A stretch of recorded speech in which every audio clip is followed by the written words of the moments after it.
What?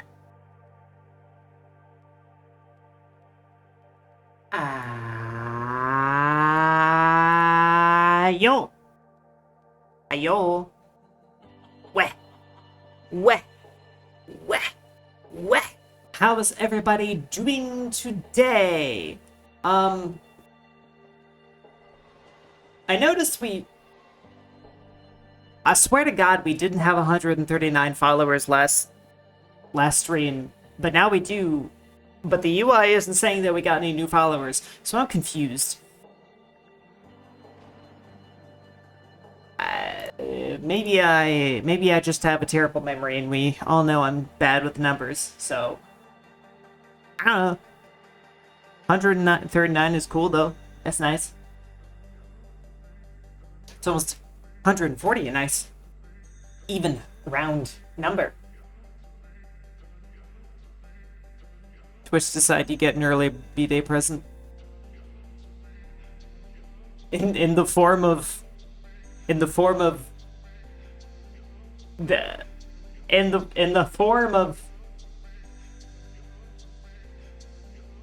a follower that I may or may not be new.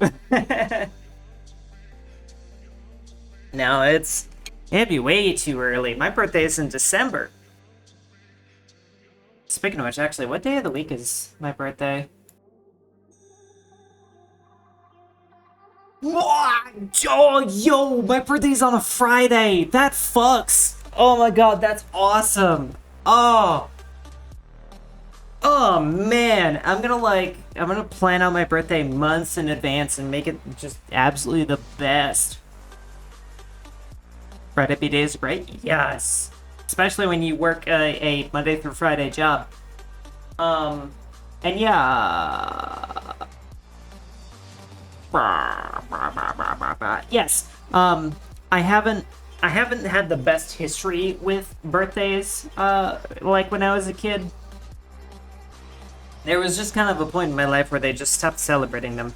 So I take birthdays very personally, and I'm all about them.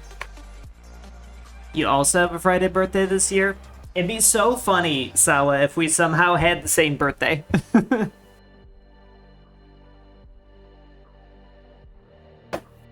I'm not gonna out you, so I'm not gonna ask. Unfortunately, no, you're an October girly. Oh, fair. October's sick. I'm gonna be streaming a lot in October, hopefully. Assuming my like symptoms are good. Cause Friday is spooky season. I'm gonna put the witch hat on again, and then I'm gonna like have the Halloween stuff. It's gonna be fun. And I've got a couple games already planned out for it, so that's even better. Friday certainly is spooky season. Wait, did I say Friday and not October? Did I do that? I did. Oh my god.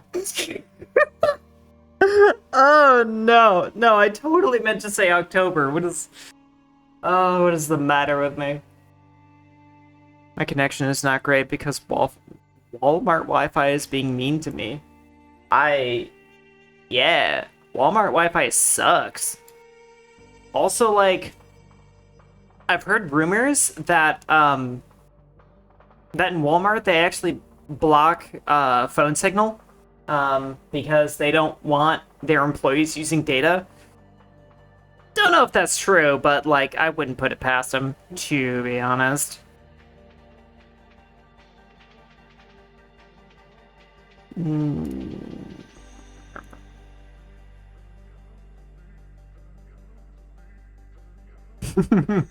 I see what you said in the Valkyrie Discord, Okida. Alright. I can't think of anything to yap about other than I have been obsessing quite a bit over some new tabletop stuff.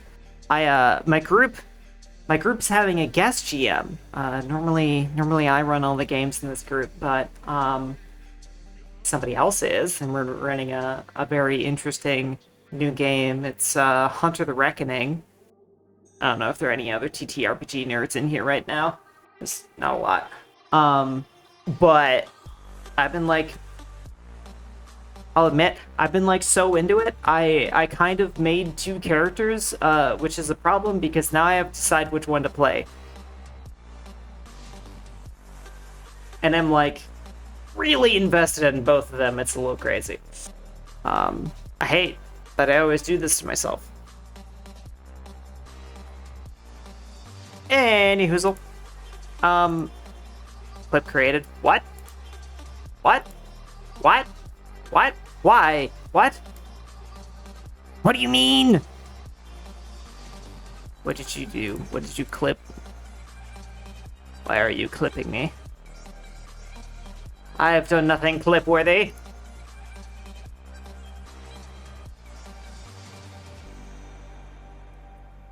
Mount Pinatubo erupted in 1991. What? What? Vivid Stasis, you're so weird. You're so quirky and weird, girly.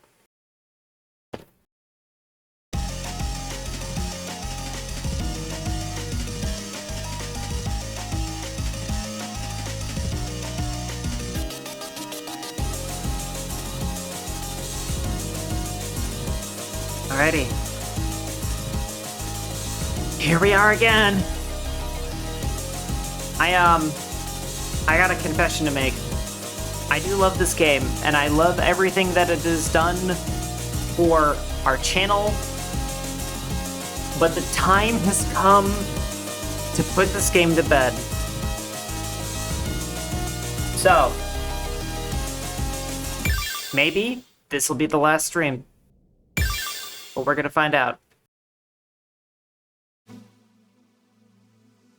Now, it was, I think the thing we need to go to was upstairs. Yep. Okay. So we're gonna start with a challenge.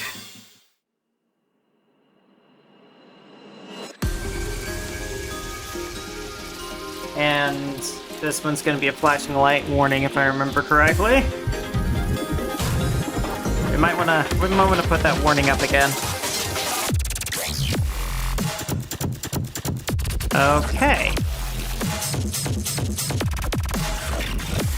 8 on opening, I could probably do that. Assuming the gimmicks aren't the worst. Which I have a feeling they might be. Because every story song has been a gimmick song lately.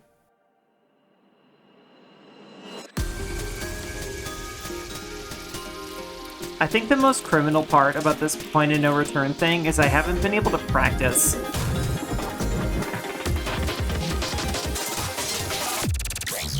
Oh, fucking goddamn no.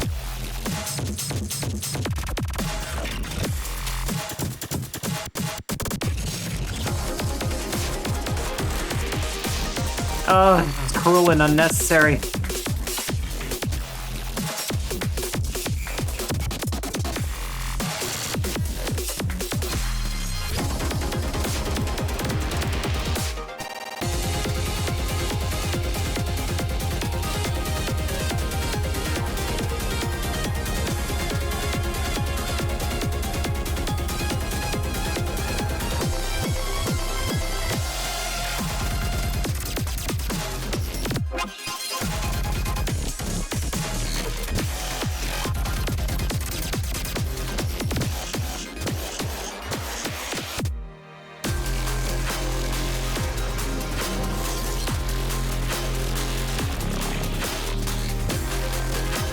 Holy hell, dude.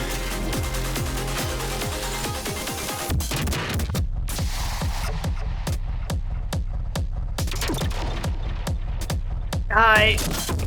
We're Vivid, and we're Stasis.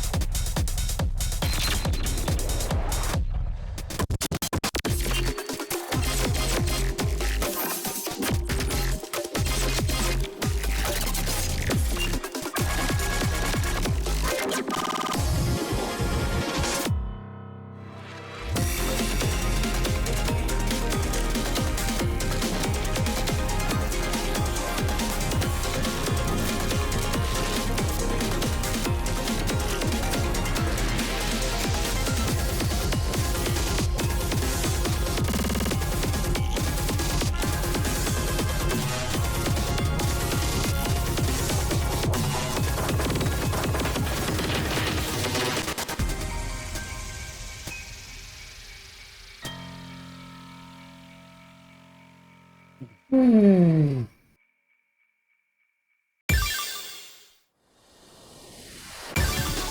Ah! Okay. Rizu, you there? We need to put up that flashing lights warning again. Somehow only the second highest in terms of gimmicks on the current patch. Oh, God. That almost gave me a headache just on its own. And, yes, Ghost Trick, we are, theoretically about to finish the story of Vivid Stasis, so... yeah. Okay. Thankfully, the other is entirely optional. Oh, thank goodness. Okay, let's see here.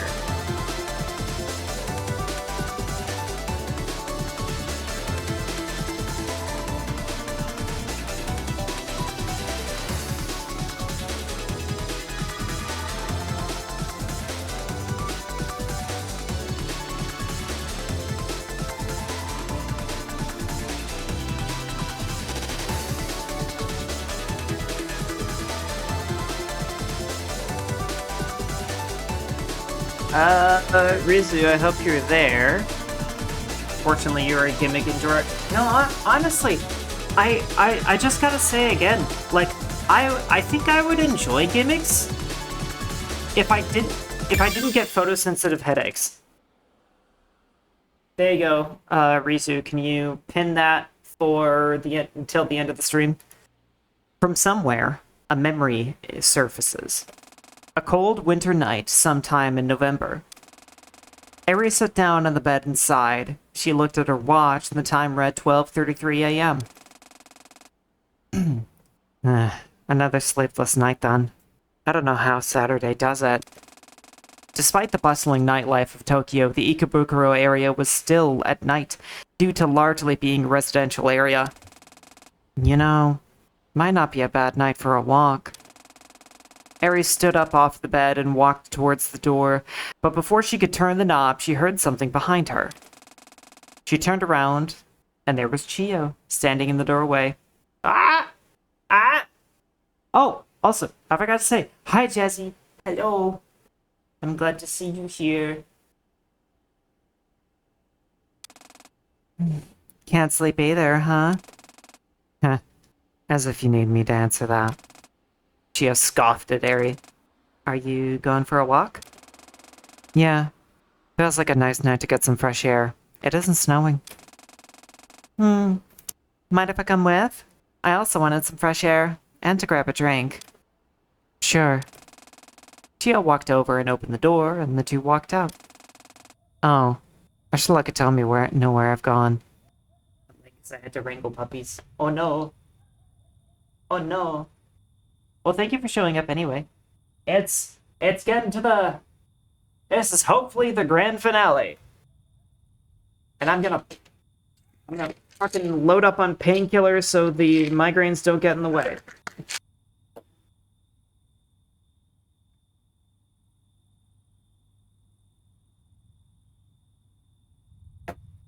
Whew. Okay. Hey. Going for a walk. At 12:30 a.m.? Yes. This may be a migraine kind of stream, unfortunately. Well, good thing I just had,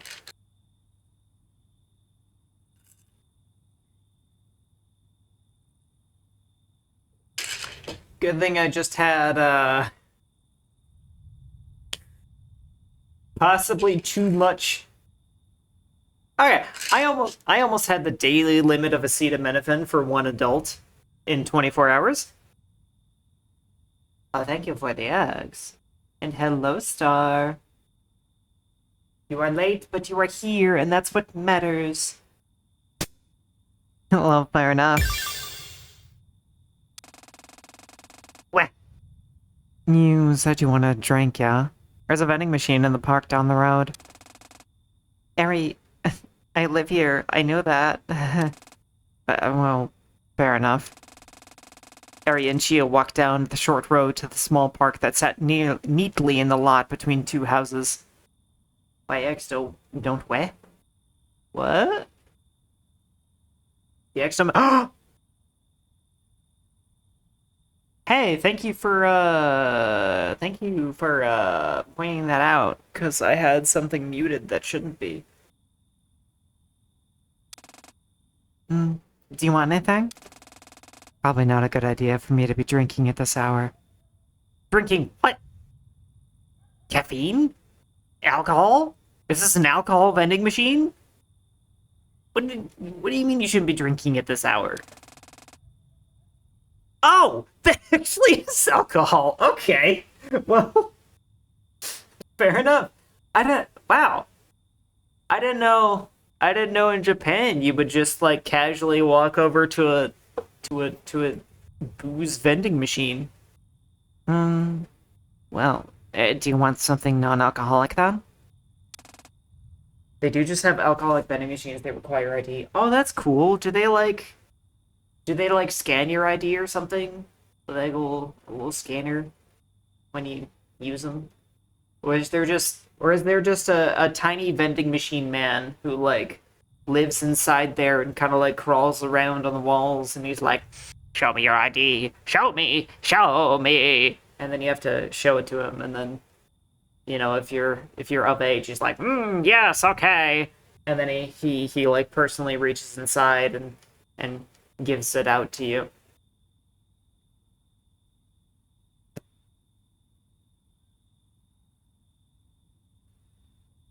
Or a scanner's just fine. Sure, grab a juice. Any specific kind of juice or surprise me. I don't know how much a juice flavor can surprise you. Chia walked over to the vending machine and ordered a juice and a beer. They also have tobacco vending machines, which I think are even more common. Ugh. That's ugh. Ugh. Not a fan of tobacco.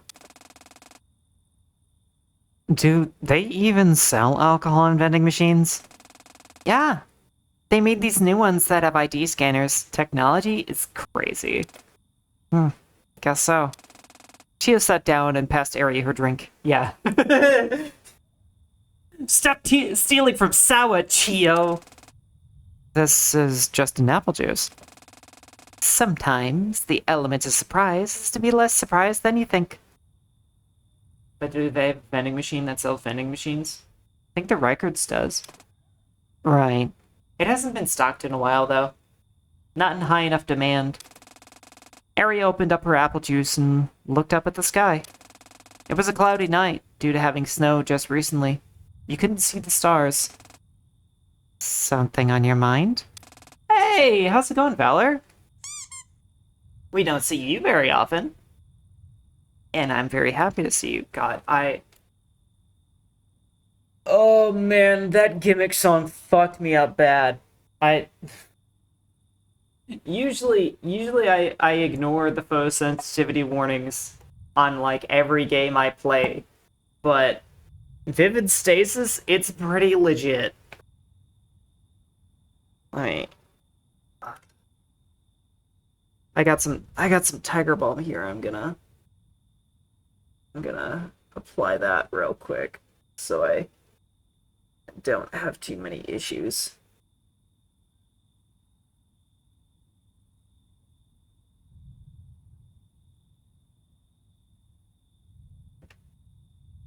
I have my glasses off, so I can't see what you guys are saying, but I will in a moment.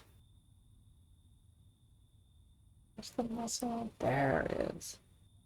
Oh my god, instant migraine relief. For any of you who get migraines, there's a little muscle in your neck that you can kind of like work on that will it like improves blood flow to your brain, so it reduces migraines like a lot on you. Oh shit. Oh, okay. Maybe a little more on my neck.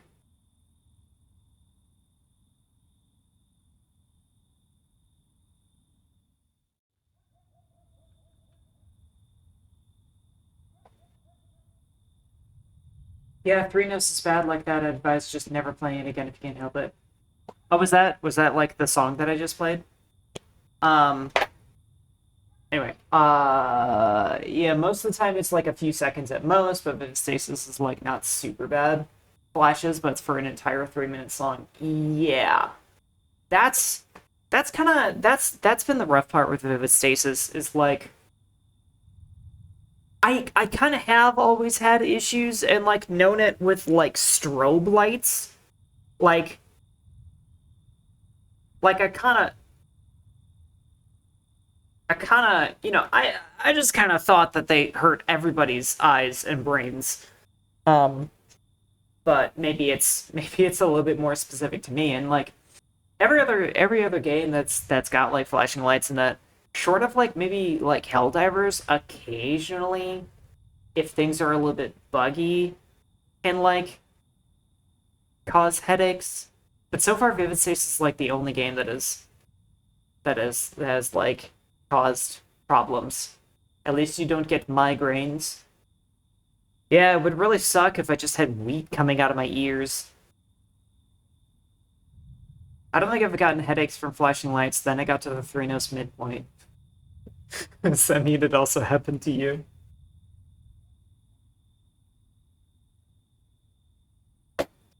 Migraine. Migraine. Okay. Back to reading. Huh? What do you mean? Eri wasn't expecting the question, although thinking about it rationally, it made sense for Tio to expect that given the habit of going for a walk in the middle of the night. Well, you seem a little down. You aren't usually up this late, right? I guess not. I wouldn't necessarily say I'm doing badly, though. Sure. I mean, it may not be the closest, but I'm down to lend an ear if you got something on your mind. Hmm. There's a bit of silence while Eri finished off her apple juice. I told you about Kanchi, right? Mm-hmm. Your sister. Since remembering more about her from time to time, I've started to remember moments from her past. Moments between her, Kanchi, and I. I'm not sure why it's just me. But Tommy hasn't remembered anything specific, and I haven't told her yet. Do you want to talk about what you remembered? I guess. It's a hazy night in the summer. Eri knocks on the door to his sister's workplace, a small office on the 14th floor of a large office building. Have you not gone home yet? Kanchi sighs and turns around. No, still processing everything. Eri walks over to the chair for guests and meetings and sits down. Well, I can't say I really blame you there. Just to think something like parallel worlds actually exists is a lot to digest. Kanchi turns back to her desk facing the window and puts a file binder in her drawer. It's not even that. The idea there's infinitesimally counted collections of energy that exist between each world, that's what's harder for me to understand. The void, as you called it. Yeah, that's also quite interesting to think about. Kanchi turns back and looks at her sister, but neither says anything for a little while. An orange light streams in through the window. I want to enter it. Her sister's proclamation caught Eri a little off guard. Enter what? Space that exists between worlds. I want to explore it. Eri tilted her head inquisitively, giving her sister a confused look. Is that even possible? Kanchi thinks to herself. If we were able to discover it, then it has to be. I need to find my way there. Another short bit of silence follows, and then Kanchi speaks again. Will you and Kotami help me? Eri sighs. If we weren't... Thought I was Saturday for a second. If we weren't willing to help you with all this crazy stuff, Kanchi, we wouldn't have joined the HL group when you founded it. She moved the chair a little closer to Kanchi. Did you forget the oath all three of us made? Kanchi laughed, although there was a twinge of sorrow in her laughter. I suppose I have if I'm this worried. You're right. Turning around once more, Kanchi looks out the window. Can you bring Kotomi by tomorrow? I have something I want to look into. Yeah, but you really should get home and get some rest, shut-eye. Kanchi laughed sheepishly. Yeah, you're right. Sorry about that. Aries stood up and opened the door to Kanchi's office. Kanchi followed behind, shutting the door behind her, leaving only a hazy golden glow of the evening sunset in the room. And that's what I remembered, but it doesn't make sense. What doesn't? Everything. What was this oath the three of us took? What is the HL group? I know that whatever it was, it led to the two of us to end up here without Kanchi, but I have no idea what it was.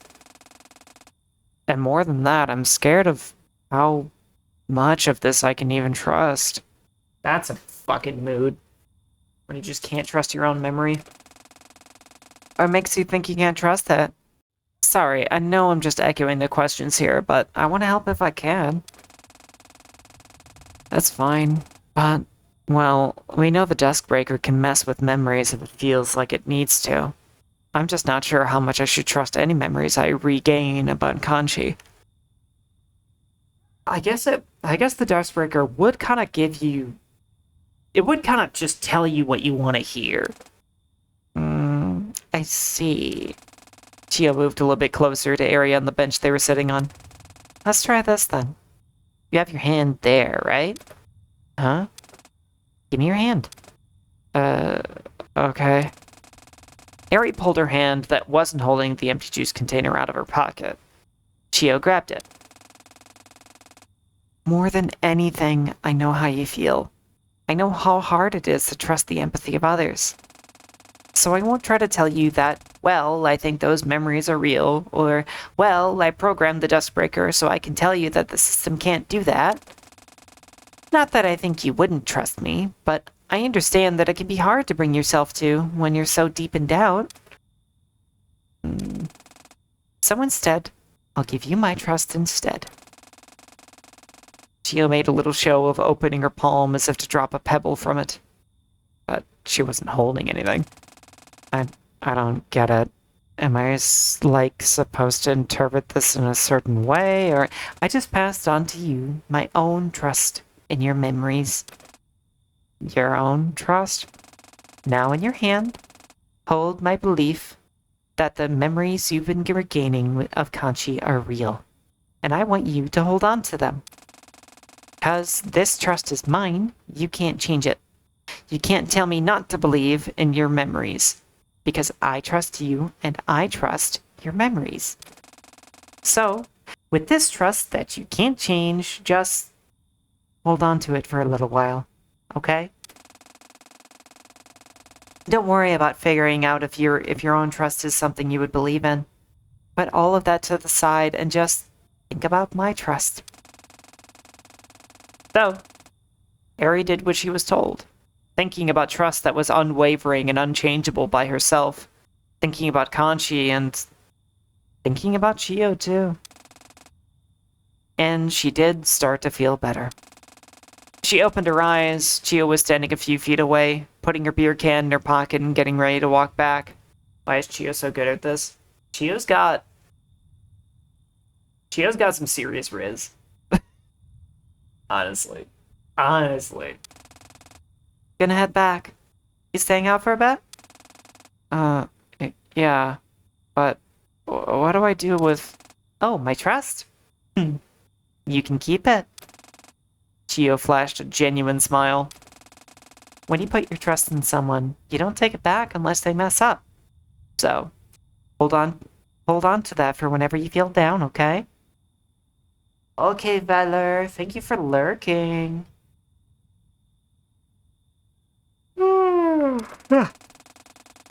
And with that, she walked back towards the large building that housed her apartment at the top floor. Eri sat on the bench for a while longer, looking up at the sky. She was unsure how to feel about what just happened. At some point, the world of the past drifted away, and Eri found herself still on that bench. This moment means a lot to you, doesn't it? Eri looked over. Storyteller was now sitting on the bench next to her, also looking up at the sky. You can tell, huh? You wouldn't be here if it didn't. Of course that means a lot to me. It's the first time anyone told me they trusted me. Why? Do you think you don't deserve that trust? It's not necessarily that. I guess I just didn't expect it is all. Why not? It's hard to say. Because a lot of it comes from memories I haven't reclaimed yet, but I feel like my whole life I've been hesitant to trust myself. So I think I've conditioned myself to just not expect people to be willing to trust me in return. Ah, I see. But now I think I'm more open to that trust. Because of Chio. She means a lot to you too, doesn't she? I'm not even sure I quite understand how much she means to me yet. It's an exciting and scary prospect for someone like me. Interesting. Harry looked over at Storyteller. So, who are you? Just a teller of stories. An interested spectator, you might say. I see. And I assume you pulled me into this memory for some reason? I just wanted to see what someone would hold deep within their heart. I won't keep you, though. You have a future to look to. And you don't? I wonder. The girl from the past and the girl from the future looked up at the sky above once more. The clouds had parted a little bit. The moon looked nice. The more I see of Storyteller's dialogue, the more Valky she becomes in my head. Honestly? Yeah.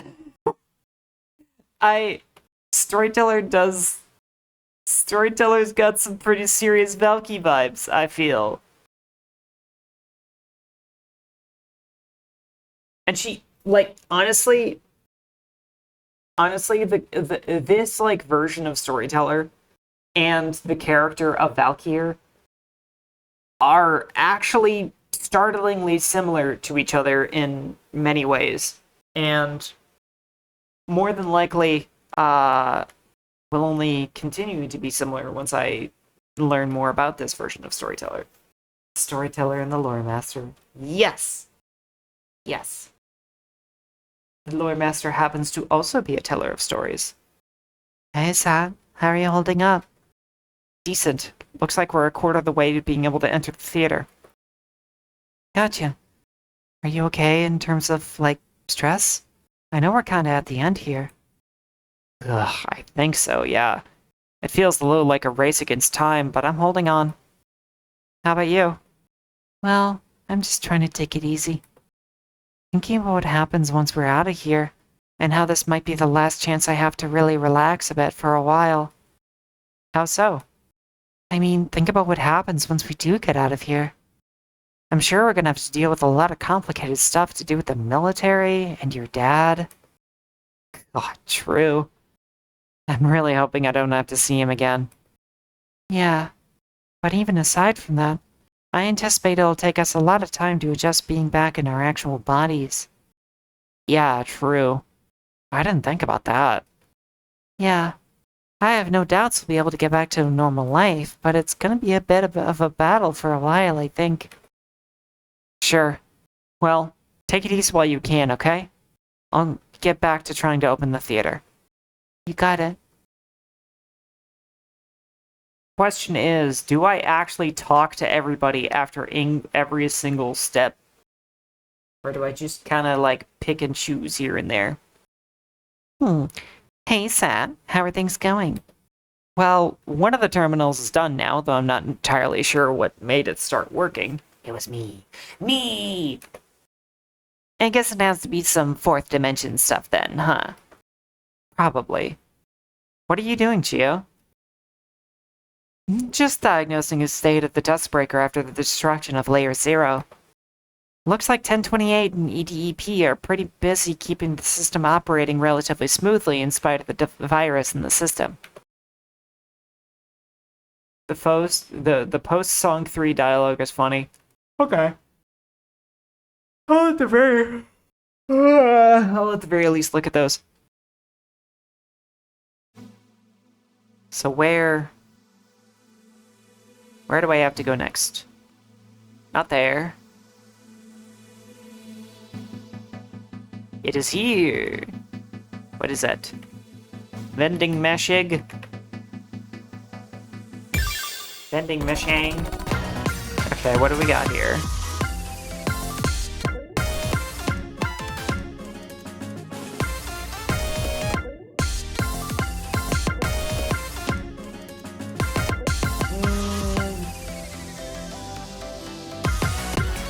How do we... Oh, right, gauges. The last terminal's currently broken? What does that mean? How broken is it?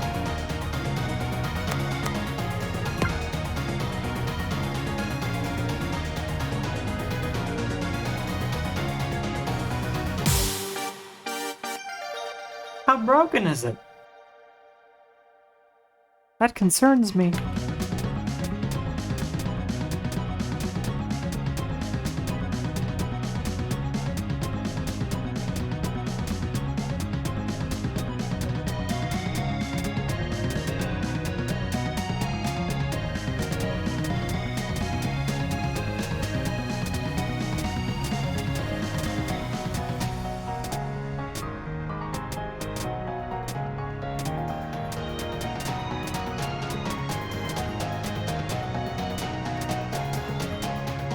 I probably wasn't gonna get an all crit anyway.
Oh god. Oh, I discombobulated myself.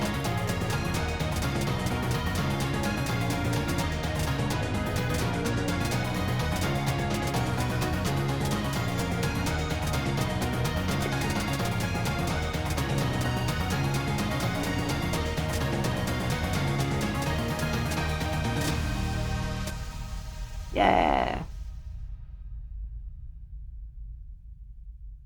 Some crashes because it has a story version, and apparently the story version is a typo and all. So, well, that's not like a game-breaking bug, is it? Also, gain more progress on the gauge using Harmony? Harmony?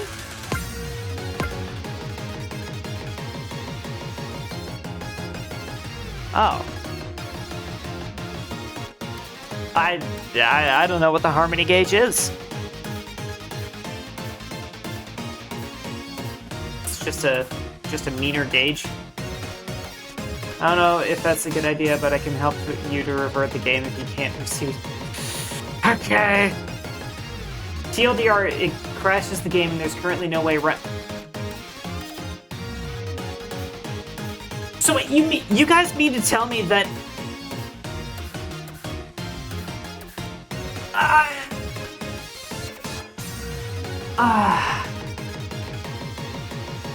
so I can't. So I can't finish the game this stream. You mean to tell me? God fucking damn it! Oh God! I can? What do you mean I can? I'm getting so many mixed signals here. I'll read chat in a second.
Oh, God.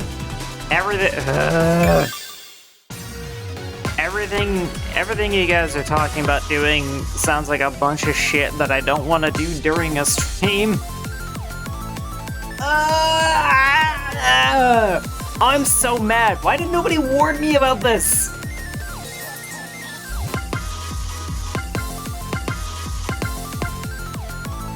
I'm not... I should specify I'm not actually angry. I'm just... Because the update came out like yesterday. Did it?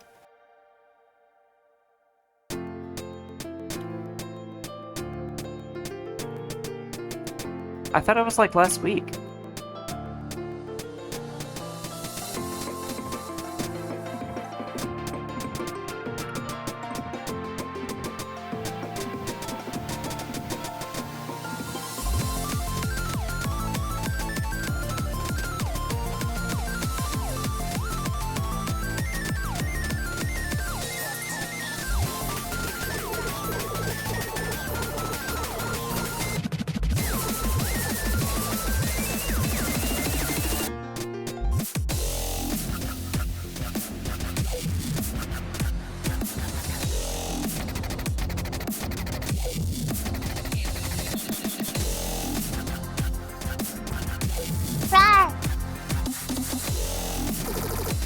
Who's roaring at me?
Five point oh came out a few weeks ago, then 5.01 came out 2 days ago and broke stuff. I could have... Wow, I really thought it was, like, less recent. So wait, does that mean 2 days ago? 2 days ago. I gotta look at my calendar. What? The update that made the game unfinishable came out the day after I had last streamed it? Fuck's sake. I knew it! I knew I should have just stayed up, I knew I should have just kicked my own ass, stayed up a little bit longer and finished the game. God damn it. Finished it that day would have been fine. I would have been comatose, though. Because, like, it had been going, like, 3 or 4 hours. And then we just started. At least we have SSAR Encore now. I can't do any Encore songs at all!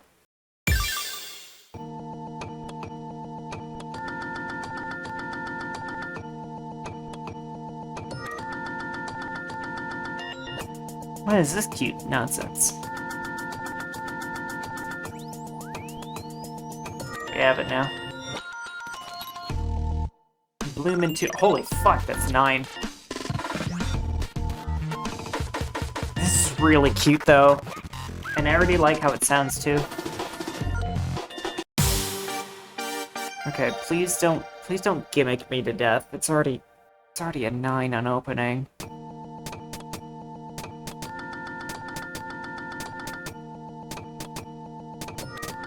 Oh, why?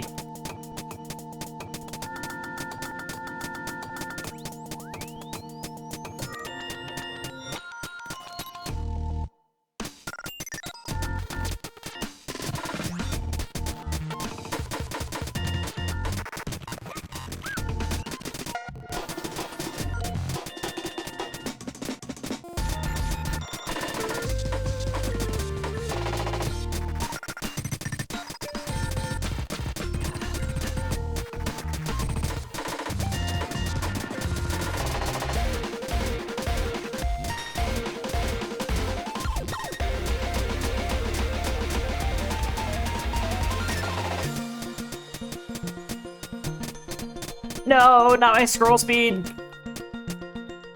Oh, you asshole, leave my scroll speed alone!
Ah.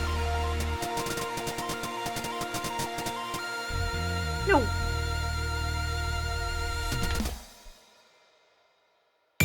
Ugh.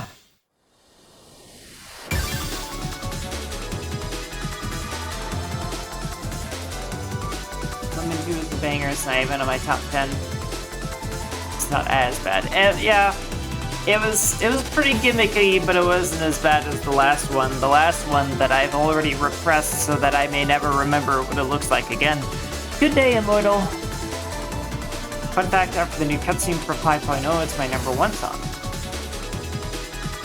Oh, the currently broken in story song. Guess I'm gonna end up an hour late due to future weekday streams. That's fair. I honestly have been doing weekday streams a lot less often anyway. Oh god, I learned the most demoralizing fucking thing, by the way, Immortal. Apparently, the day after the last time we streamed this game, there came out a patch for this game that broke... They came out with a patch for this game that made it unfinishable, specifically in this area. So so Rizu is gonna educate me a little bit on how to roll back the client, because otherwise we can't finish the game today, and I would very much like to wrap up this story.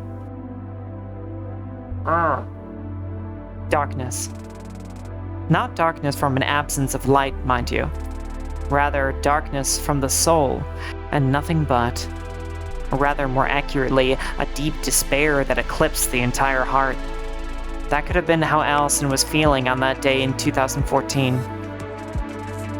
Sometime in the afternoon, the skies had been flooded with a dark cloud that blocked out the sun. It wouldn't be inaccurate to say it resembled the night sky. It was an earthquake. A magnitude 8 earthquake that had completely decimated the streets of the city Allison had called her home for the past 6 years. Alright, so I want to hear about the funny story of why I'm waiting an hour late, or at least until the new year. Sure. Allison had been on her way home from school at the time. She was only 10. Suddenly, the ground had started shaking and chaos began to unfold. Now, Allison found herself trudging through the streets she had grown up in. She tried to avert her eyes from the violence and disorder surrounding her, but it was unavoidable. It was everywhere. Mom, sis. As she barely staggered through the streets to what was, until just a short while ago, her home. She passed by many horrifying sights. Sights that would no doubt never leave the recesses of her mind as long as she lived. On the corner of two streets, a woman was chased down and stabbed in the back by a masked assailant.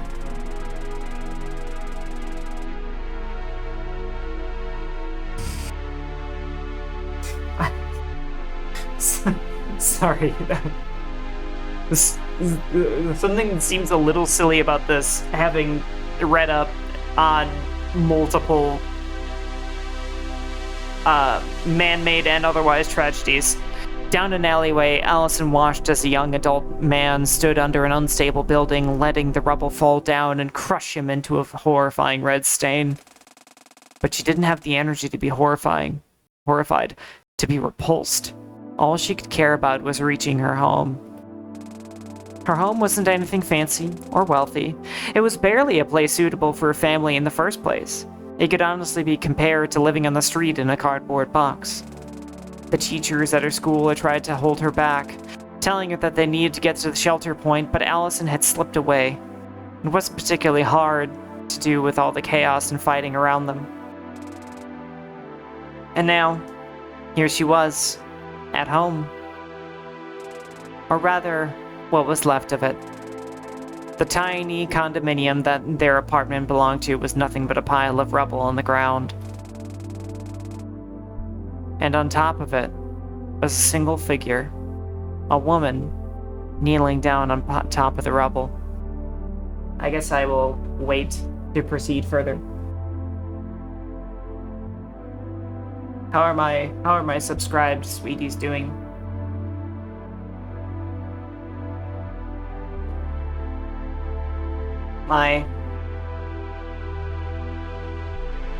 I'm trying to think of an alliteration to go with Star Dancer that doesn't have the word star in it, and I just can't. I just wanted to say starry-eyed star dancers. Oh, what about starry-eyed dancers? That's cool. That's very cool. You guys like that?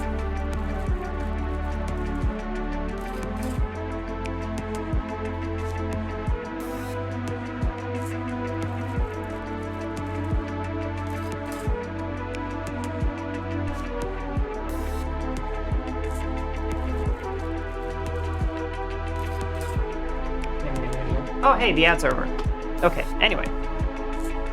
And on top of it was a single figure, a woman, kneeling down on top of the rubble. Stop it. Stop it. Allison approached the woman. She stepped up over the piles of rubble and debris that once made up the place she called home. Please stop. Stop showing me this. I don't want to remember this. The woman turned around. It was Allison's mother, Serica. I don't know how to pronounce that one, so that's what you get. Allison could not discern the expression on her face. Hadn't she always struggled with discerning expressions? Stop! Stop!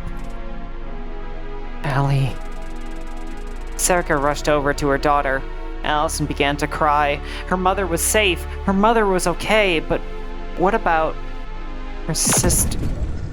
An impact. Allison's body flew back a bit and landed a little further down the rubble of her old apartment building.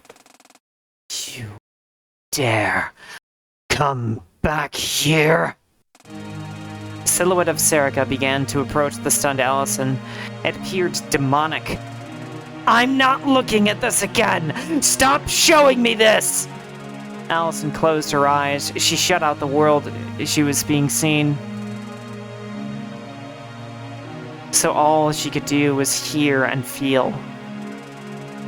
You fucking bitch! If you didn't... More impacts. Blood started to gush out. My daughter would still be... I get it! I remember! Stop making me remember! Please! What did you ever do? What did you ever do to be a part of our family? And now, because of you! And then, another impact. Not from Serica, though. Something had struck her. Allison opened her eyes. A familiar woman stand towering above Allison. Serica was nowhere to be seen. I'm so sorry. I didn't know what I was getting myself into. At some point, the Allison of memories buried and the Allison of motions present had merged back together again. Allison stood up. It's okay. I just wasn't ready to remember. When I looked through the process log of the Duskbreaker, I was confused, is all. To my understanding, when the severance of emotion occurred, it was just Saturday that our memories tampered with by the process. I mean, aside from, you and Chio having basic surface-level memories tampered with to align with the fabricated history of the simulated world. But I looked deeper and found this buried next to Saturday's deepest trauma. I see. So I looked into it, and I dragged you into it as the actor of yourself. I'm sorry. I didn't know what to expect, but this... It makes sense, though. That I'd forget about something like this. How so? You don't need a memory-altering machine to bury traumatic memories in your mind. I think it's more like the Duskbreaker just filled in the gaps. I agree. In earlier parts of the Schrödinger cycle, you made a reference to your parents moving with you out to Tanegashima. Although, as I'm sure you've realized, that was a fabrication. Yeah. And then once we started getting back our memories, I remember being passed around between foster homes. It did strike me as odd that those two memories could both be true. Obviously, we know that they weren't. At the very least, the memories I have of having a happy family were a fabrication. But I kinda pushed down those worries a bit in favor of being near for Saturday. I felt like what she was going through was more important. You kinda have a habit of self-sacrificing for others, don't you?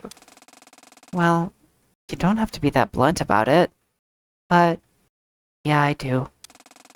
Does it not hurt? Ignoring your own needs and comfort to be there for someone else.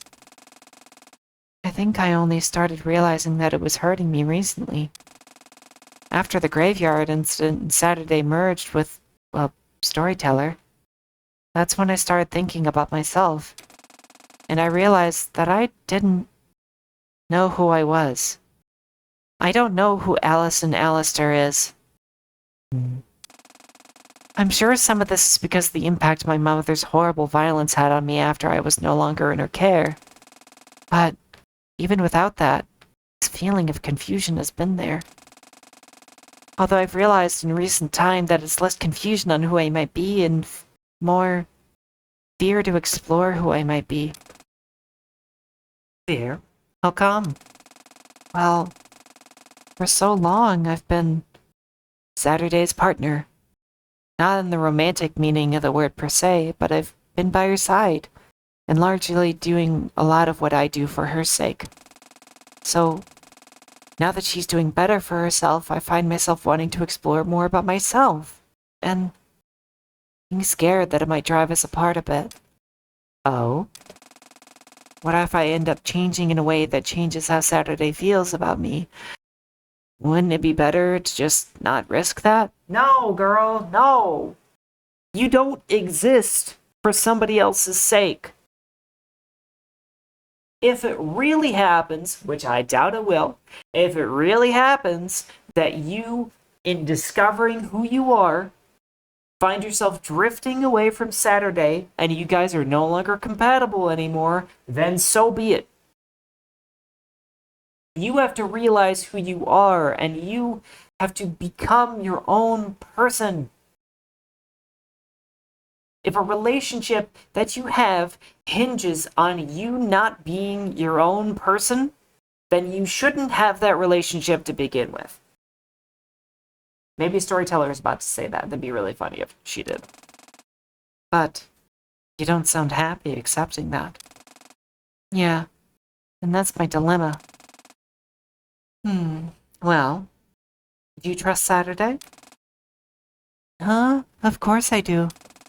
Then I think you should trust that she'll be still there for you, even if you change a lot. What do you mean? Saturday really loves you. She's not going to abandon you if you don't turn out the exact way she wants. But I can understand why you'd be worried about that, given what you've been through. Allison looked down. She had met some truly horrifying people when she was being passed around from foster home to foster home after her mother had been arrested and given the death penalty. Holy fuck. Not really clear what she did, but if she got the death penalty, it must have been really bad. You aren't worthless, though, and Saturday knows that.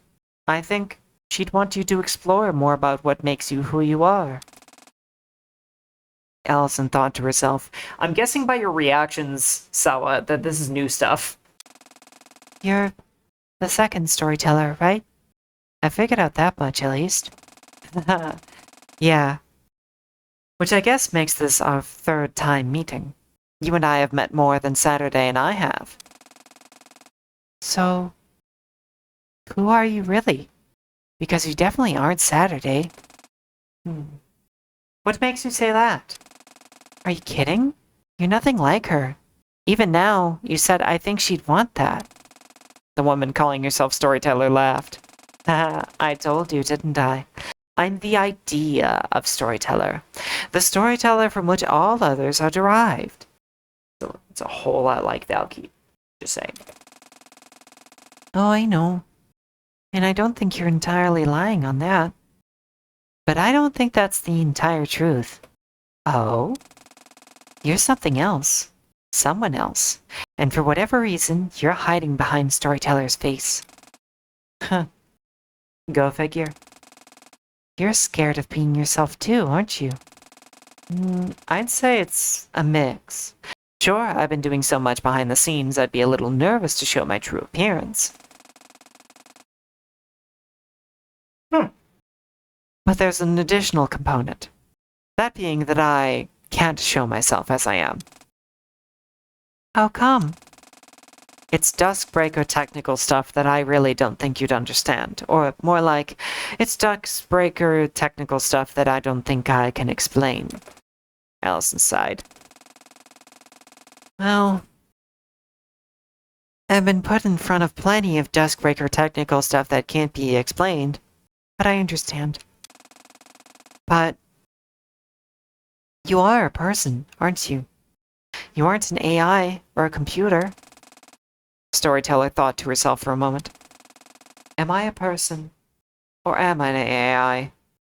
I wonder the same to that myself. Well, now you're just being mysterious for the sake of it. Storyteller laughed. Forgive me. I've been in here for years watching you guys grow through the story over and over again. Makes sense I try to enjoy what little time I get to talk to you directly.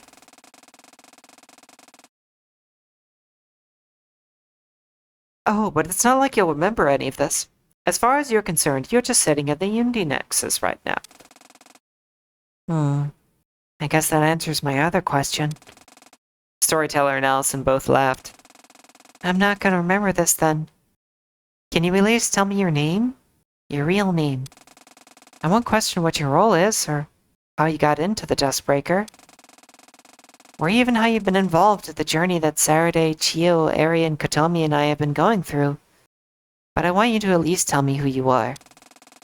Oh? And what difference will that make? You won't remember it. I won't. But you will. You'll remember the moment where, for just a single moment, you surpassed the role of storyteller and were yourself. You're a peculiar girl, Allison Allister. Please, it mean a lot to me that someone is also trying to be more comfortable with who she is. Oh, that's rude. That's rude. Why can't I hear it? I want to know. Then come close, and I'll whisper. The client can't hear it, okay? Allison nodded and leaned in. Storyteller whispered something to her, and Allison smiled. That's a cute name. Whoever, wherever you are, I hope we meet again someday. Storyteller smiled back. I hope we do too. That's so rude.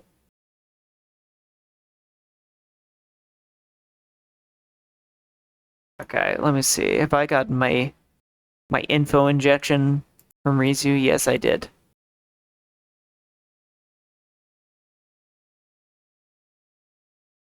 Oh, God. Oh, God, I don't want to do this. Fucking hell. Okay.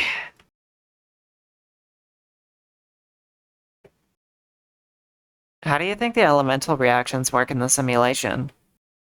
What? Like, this fireplace. If you turn it on or put logs in it or whatever, does it simulate an actual natural reaction that would produce fire? What are you talking about? I think I spelled it out rather plainly. I have no clue how to respond to that. Did you try asking Chio? She had about the same reaction as you. I don't think you're getting any better of an answer then. That is such a good question, though. It's not as hard as it seems. I may have worded it too much. You do tend to be very wordy when you're explaining things.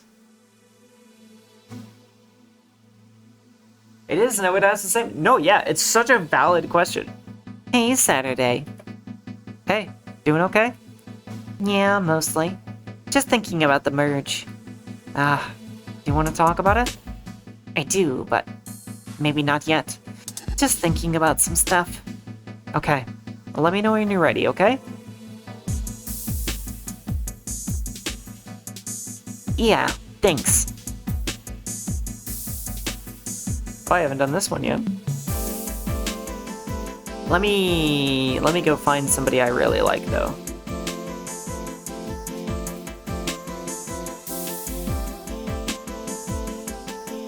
I have no clue. Oh, hey, Sad. Hey, Saturday. We're talking about the terminals. Oh, yeah. It's a bit of a mystery to me, too. I guess Valkyrie is working on it. You damn right I am.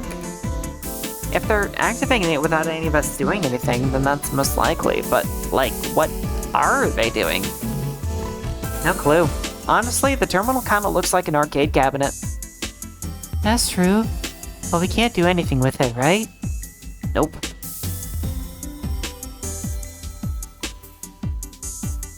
You'll figure out who the other storyteller is eventually. I have believed as much.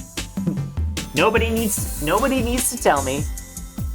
I know I'm gonna get there once I once I roll back the version of the game. Honestly, I don't know. It might be theoretically simple. I'm just worried about, like, unexpected stuff happening that I can't diagnose in a reasonable amount of time. Because I'm a very computer literate person. I have been around computers my whole life, but all that has taught me is that computers are fucking sorcery and they just don't make sense sometimes. Hey, Ari, what's up? Gonna take a nap, I think. I'm exhausted. I can't blame you. Everything okay? For the most part, yeah. Just fatigued from everything that's happened over the past day. For the most part? Prepare the incense and holy oil for the machine spirits. See, Immortal gets it. I'm sure if Miko was in the chat too, she would agree with me. She's a programmer. You're really good at latching onto one little thing and being stubborn about it, aren't you? It's not something I want to talk about right now, though. Once we're out of here, I'll explain a bit. Promise. Okay, if you say so. Make sure you're okay. I will. Thanks for the concern. So if I remember correctly, where we needed to go was here. It's totally about Chio, isn't it? Or it's about all of the really weird and confusing things going on with her sister.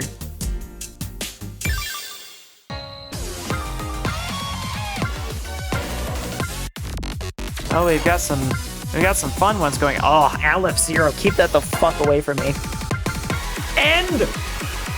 End! Ah! Not end. Oh god, End. End is the song that broke me.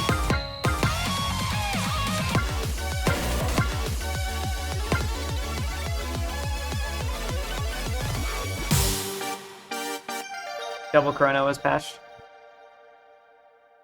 I like how you fit a colon 3 in there. What? Why is everybody typing the name of the song? Is this a meme I don't know about?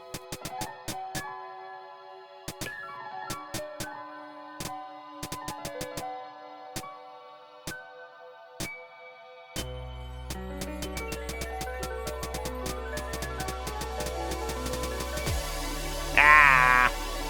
That part always gets me.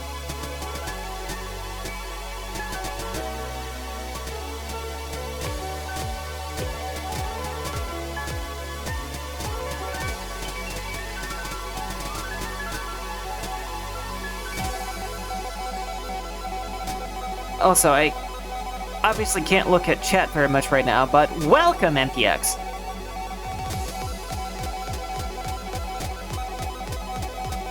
Always nice to see new faces in here.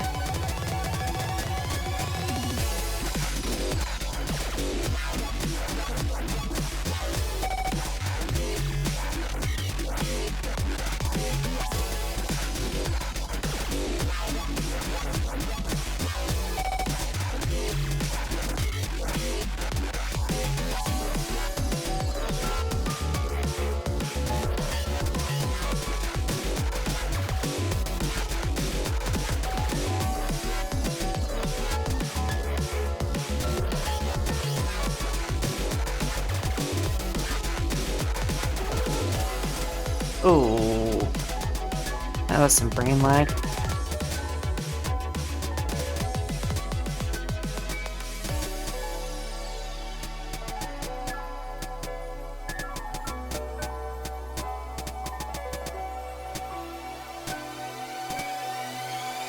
Ba-da-bam, ba-da-bam-bam.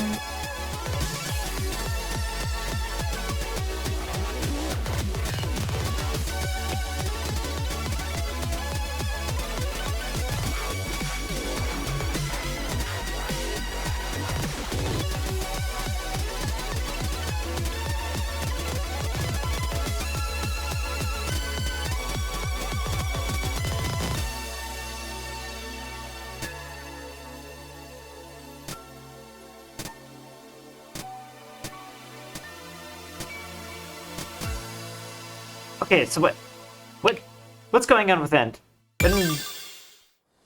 My suggestion is to go BRB when you get to that bug part and figure it out. Yeah, that's exactly what I'm gonna do. I'm just worried that it's gonna take forever because some unpredictable shit is gonna happen and it's not gonna work.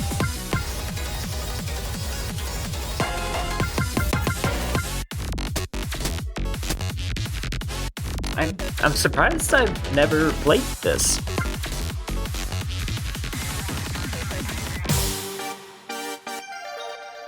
Let's give it a shot.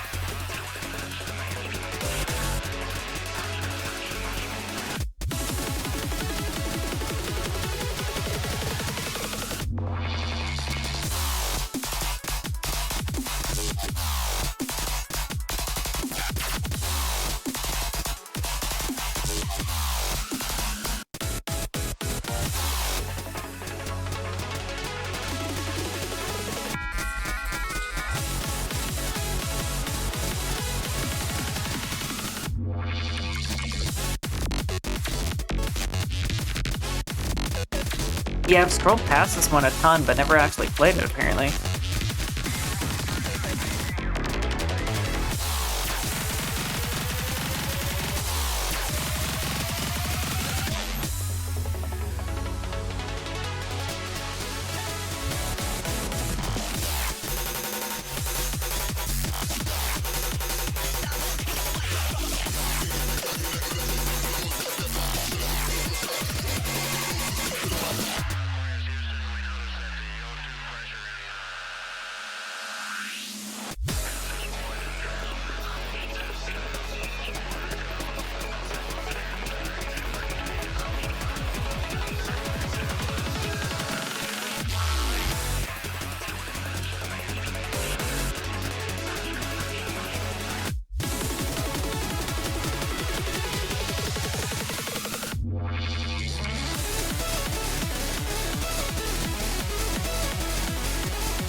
Ugh.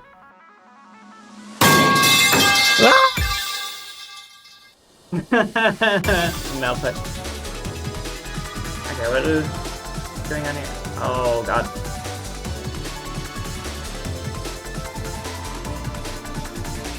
Thought the guideline said no modding, but I guess manual bug fixing is on the you're alright side. Yeah, I mean, if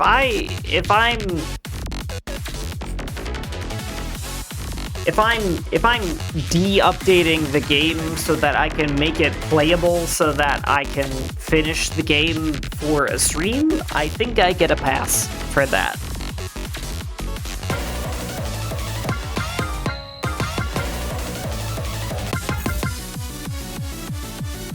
Oh, I like Night of Fright. Night of Fright is alright, although...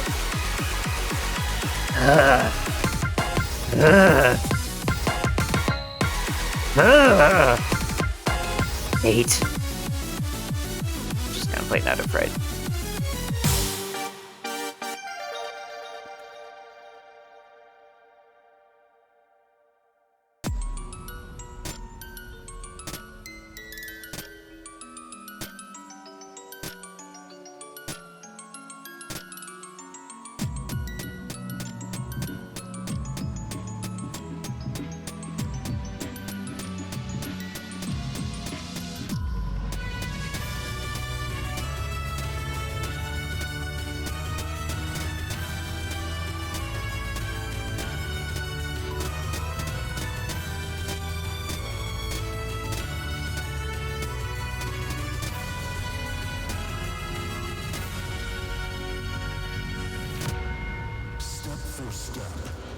Getting closer to the door.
Wah. Wah. Wah. Wah.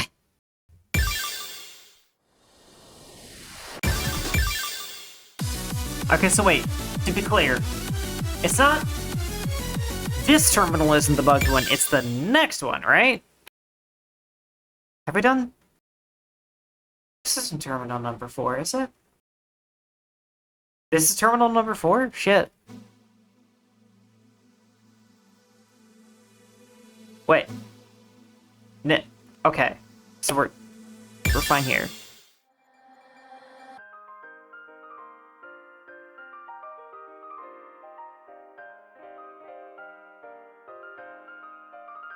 Oh, you know what? This was a bad time to start this song. It's read Unknown Absolute. Interesting.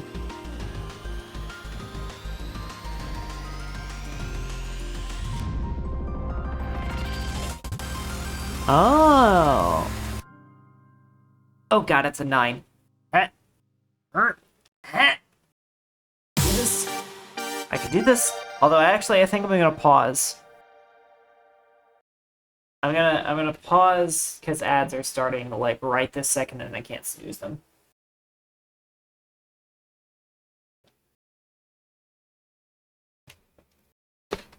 You got this. Yeah, by the skin of my frickin' teeth, but I probably got it. You know what, in the meantime, I'm gonna look at...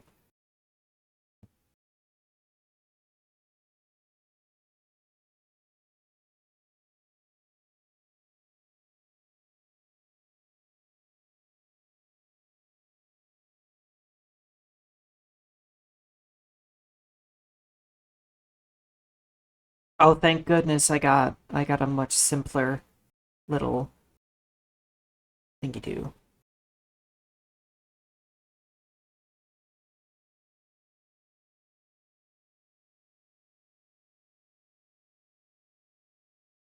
Ah.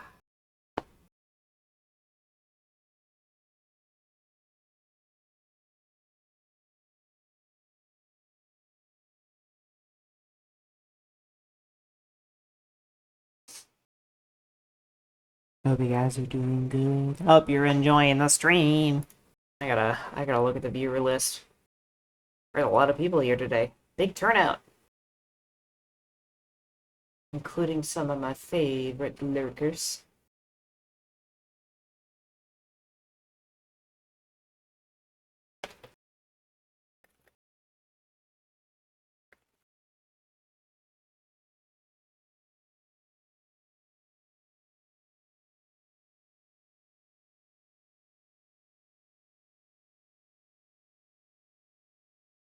And we're back. Yes. I'm communicating with tech support right now so I can hopefully be ready to roll back the saves. I haven't had a long enough moment to actually read the little tutorial that I was given. But I'm just ah ah ah.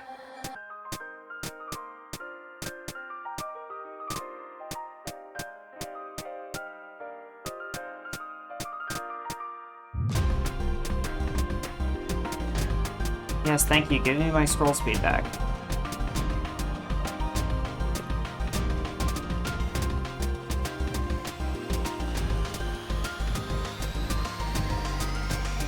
I know the flashing lights are bad, and like those should be the ones that I hate the most, but the gimmicks that really bother me are the ones that mess with your scroll speed.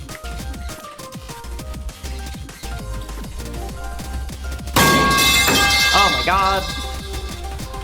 Is that there? Is that Bear's metal pipe?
Visually, that was actually quite nice.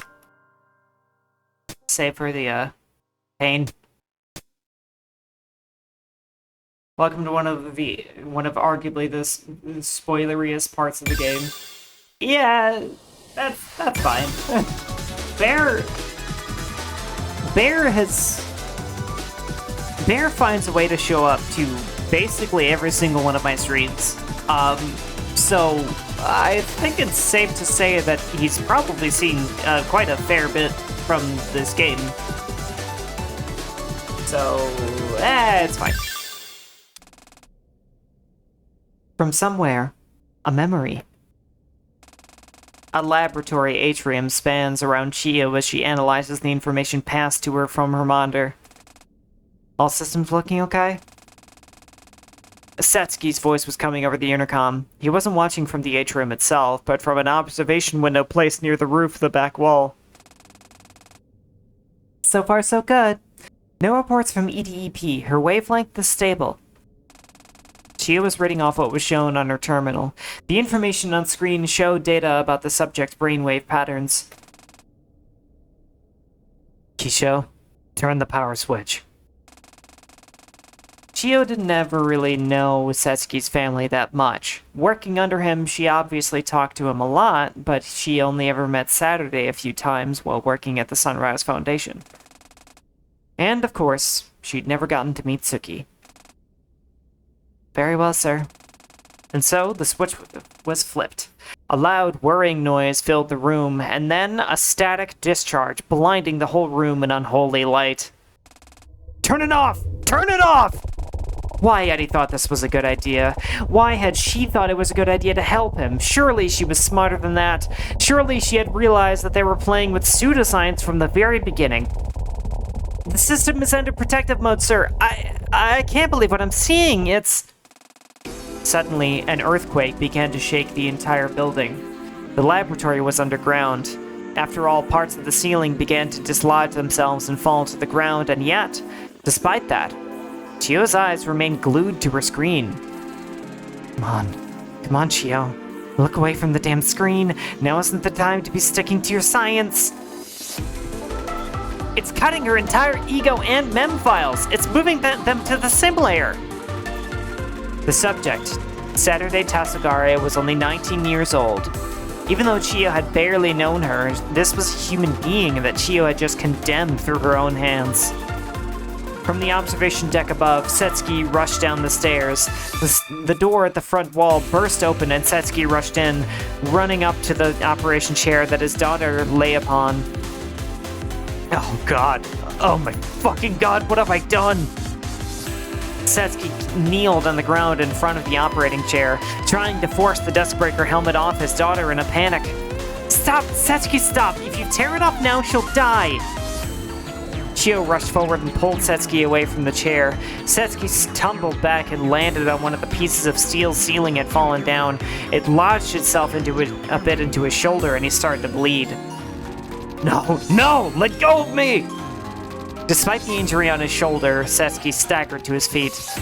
Chio, get out of my way! I have to save her! Chio stood firmly, blocking the way between the girl in the operating chair and her misguided father. I can't! Setsuki, you'll fucking kill her if you tear that thing off of her. She'll die if I don't! Chio, get out of the fucking way. You can't understand. You could never understand what I'm feeling. Just then, a large explosion echoed from behind Setsuki. The large metal gate on the front wall broke apart, and from it, a small figure stood.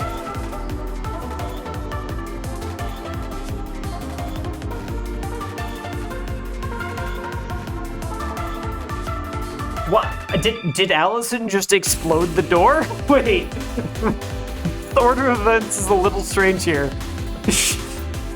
Did Allison just fucking Kool-Aid Man her way in here?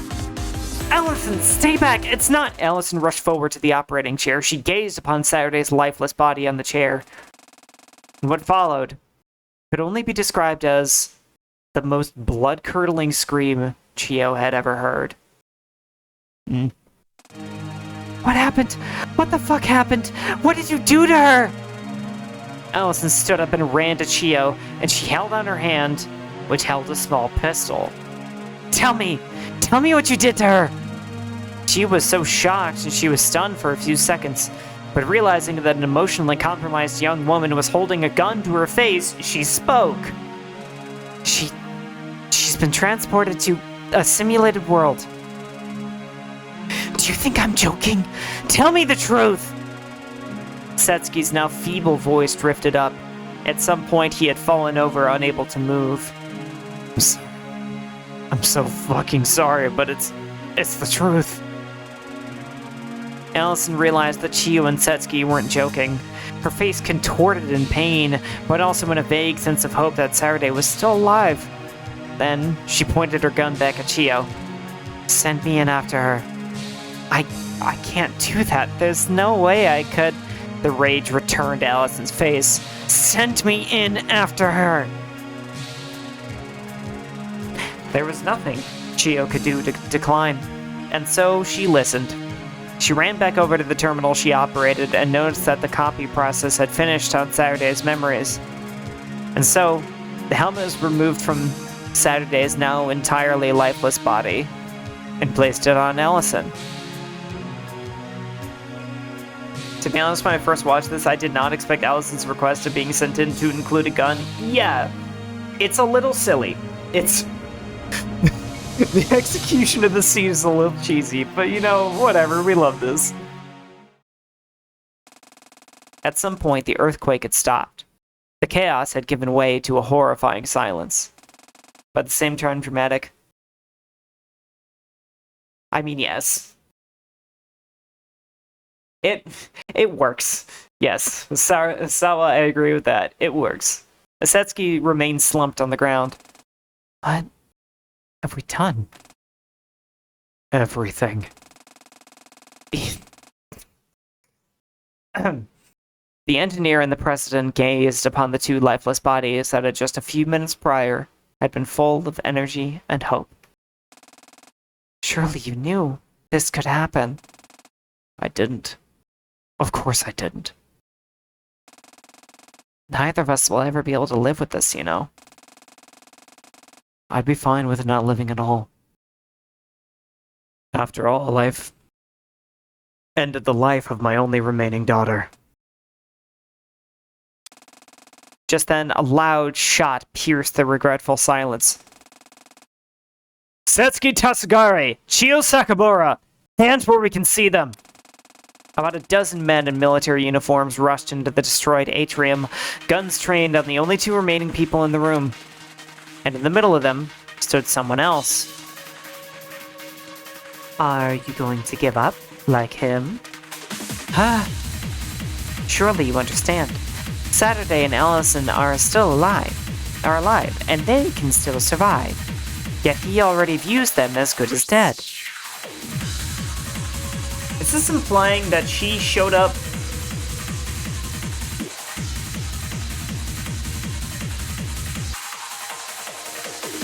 Is she implying that she showed up like when this actually happened and talked her through this? If you've pulled me into this specific memory, okay, never mind. Chio turned it back to the military blockade. Yeah, it appears to just be memories. Then you already know what I chose. Storyteller smiled. Let's see your determination then. It was a mad dash. Chio ran forward across the large atrium, her eyes trained on one thing, the center of the room. No, the center of the universe itself. Open fire! One of the military men pulled Setsuki to safety, and then a flurry of shots. I can't die here. Those two, they're still... Throw an area grenade! Are you fucking crazy? Why are you throwing a grenade? This is an open atrium. Everybody's gonna get their shit rocked by shrapnel, including the people who... Are you stupid? Are you dits? Why are you throwing a grenade? You could have thrown a flashbang! Oh my god! One of the military men pulled a small cylindrical object out, but before they could throw it... Okay, maybe Maybe it is a flashbang? A stun grenade, as it were? Fuck! The grenadier fell to the ground. Chio didn't have time to look back. She pulled the helmet off of Allison's body and kept running for the terminal, slamming the Duskbreaker helmet down in her head as she ran. Chio, go, please! Fascinating. Even if this was an instinctual reaction, you still believed they were alive. More gunshot rang out, but Chio dodged them by ducking behind some of the large pieces of debris that had fallen in the earthquake. And then, she was there. She slammed her hand down on the button, and the warring was back. Chio turned around, and there stood the dazed and shocked military group, and Setsuki with an unknown expression on his face. Was it regret? Hope? Anger? She wouldn't have time to think about it. The helmet absorbed her mind's data, and Chio was flung through space and time.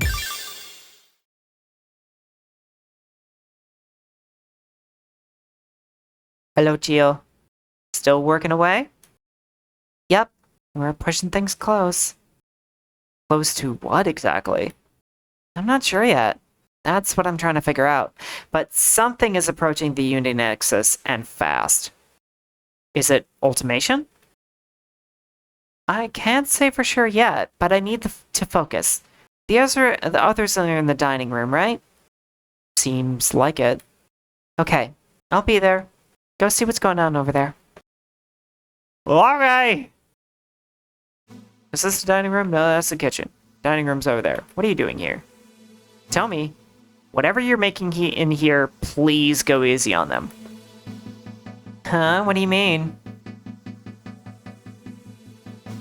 I kept from reading those 3 stories so I could experience them in Valkyrie's stream, and I'm so glad I did. They're really impactful in the story. Aww. I'm glad you did too. Honestly, like, most of them are just kind of like putting pieces together from like stuff we already knew. But the thing with Allison was like flashbang to the noggin. And the stuff with Aria is really interesting and cute. Huh? What do you mean? Look, I know the ranch shit wasn't our fault, but it's not the only time we had cooking disasters. Listen to me, Katomi. There's a reason Allie got so good at cooking. It was explicitly so neither you nor I would ever have to make something for her again. Oh my god, what did you do? We're trying not to let this be our last dinner, yeah? Please do not fuck this up. You're worrying for nothing. And the Calico Pie, Katomi! The Calico Pie incident! I'll just put this bottle of maple syrup away for now. Calico Pie incident. Girl, what dinner could you be making that involves maple syrup? I mean, it could be like breakfast for dinner, I don't know. Pancake. Jesus Christ. Hello, everyone. Whoa, lots of y'all in here. What's the occasion? We're gonna eat. Katomi's in the kitchen cooking. I feel like I am not ready for this. Her cooking isn't that bad, if you're used to it. Oh, God. Oh, well, she can cook, at least. Why is this scarier than anything else that's happened in the Duskbreaker so far? I need to get out of here. Good luck! I like how Allison didn't even say anything. Is this the... Okay. Alright, okay. So we're gonna... I can unlock it, right? Okay.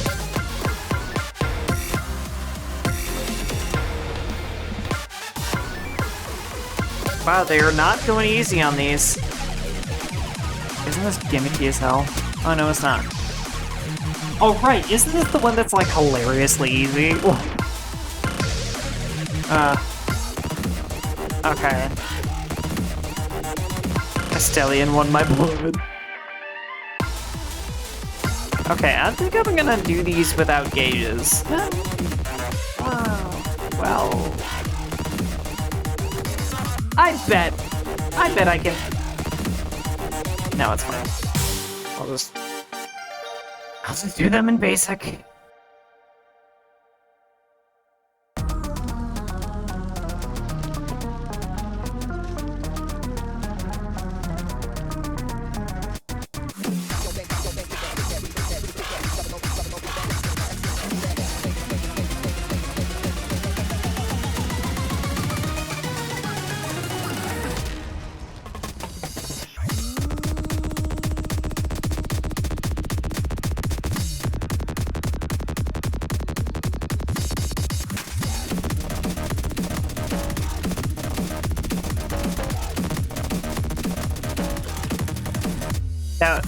That part always freaked me up so bad.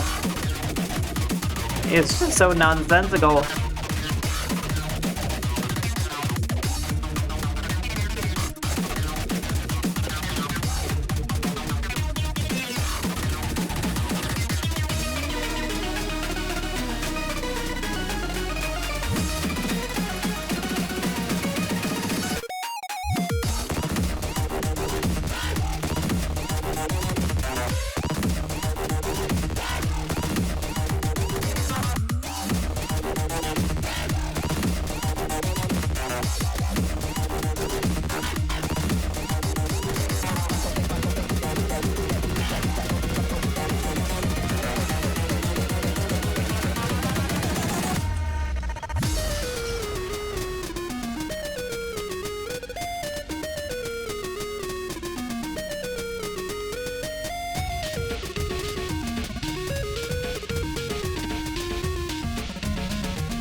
Charge is the same as boss cage? Oh.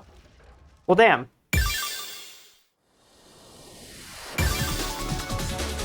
Funniest thing is, in the current update, selecting Prelude and Final Landing just puts you in Stellian opening. Yeah. Oh, wait. Wait. I can do this with Gage? Wait, oh. Wow, I guess that was close to an S. Holy shit.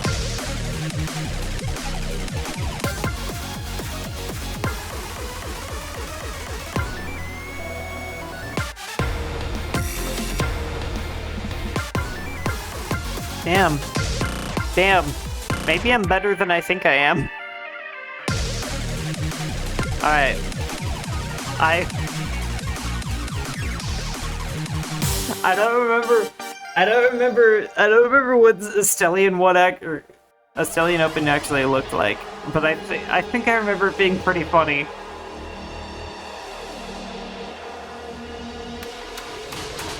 Have you tried a Stellian Middle? I think I have, yeah.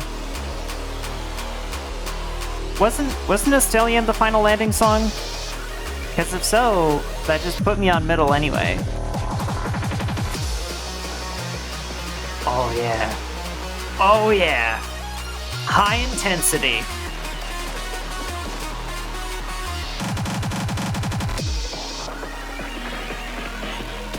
What's funny too is that this is totally easy enough that I could fuck it up. Just, you know.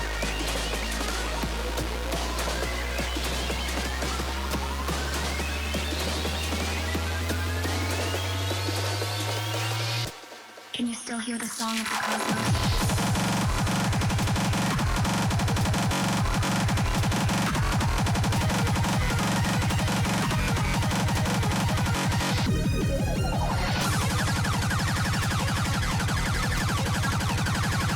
Oh, there's holds. Oh my god. This is tough. Oh man, oh man. Oh shit, and bumpers too. Almost missed that one.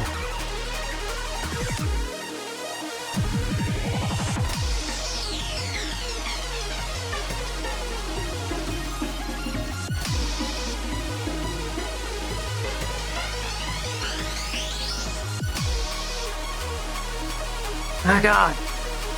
Toughest song I've ever done.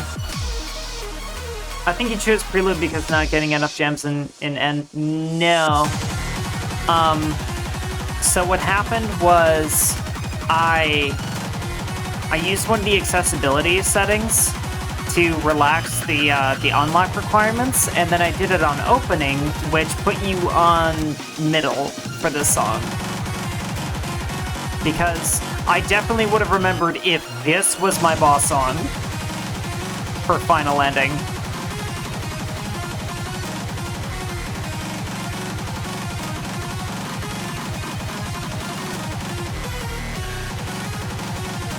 Yeah, I remember being kind of surprised because I was like, okay, I'll do it on opening, and then it put me on middle, and I was like, oh shit!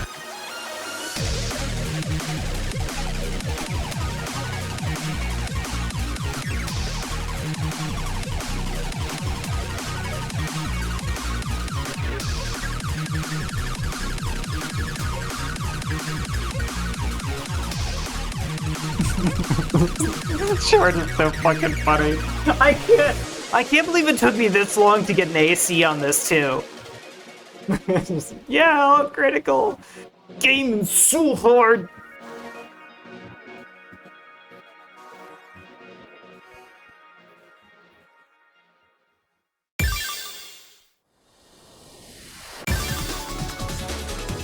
Beatless.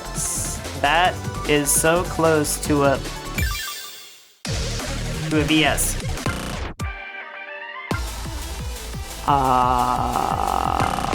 Right. So, oh wow, we're almost done already. How exciting! I get to go on break and worry about whether or not shit will work. Can't just go fast. Yeah, that's true. I'm gonna try Valor Starcross with a gauge. I don't know if I can actually do it. I still feel like you guys are overestimating me, but we're gonna see what happens.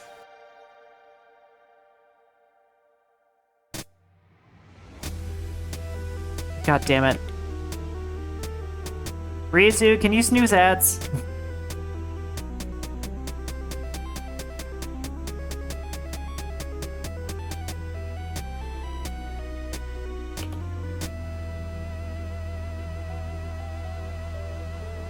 Rizu, please! I beg you!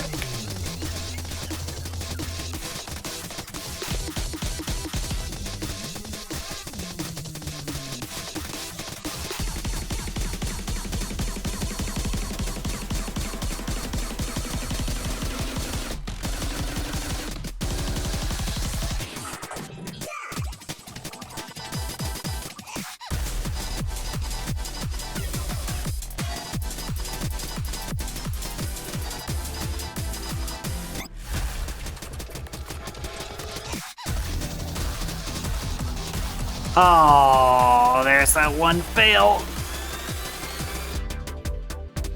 Am I gonna one miss wonder this shit?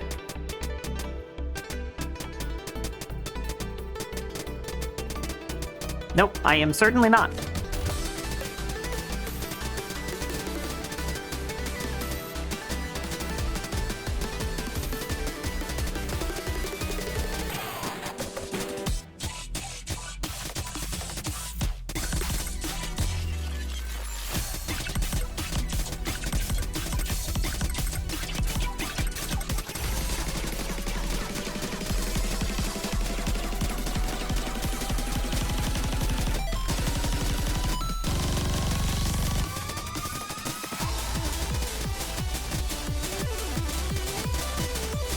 God damn it.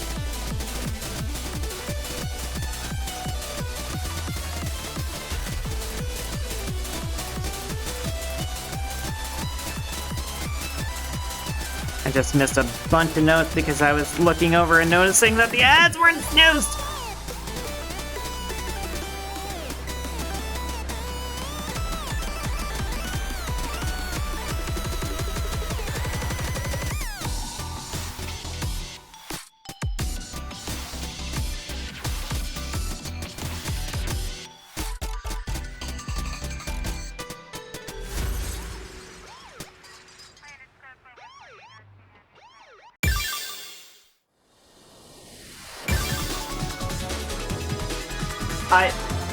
Ritsu, there's the button to snooze the ads, to make them, to like, delay them.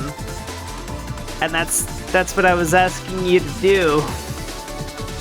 I guess now I know who's been snoozing ads the whole time, other than me. I legit don't see the option to do it anymore. Well, Star somehow does it. I can do it easily, right here from OBS, but... anyway. Yeah, no,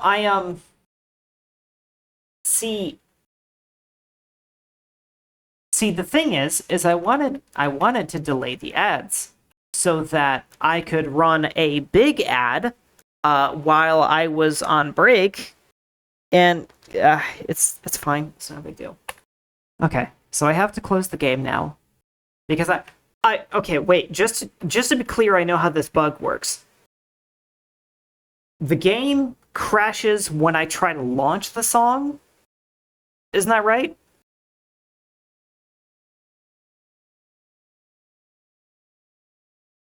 So, like, if I want to test whether or not everything I did worked, I can launch the song, and if it doesn't crash, it's fine. So I'd fix it now, so you can... Yeah. I just had to make sure I knew how the bug worked, so that when I implement a fix for it, I know whether or not it actually works. It crashes after the pre-song concert. Okay, cool.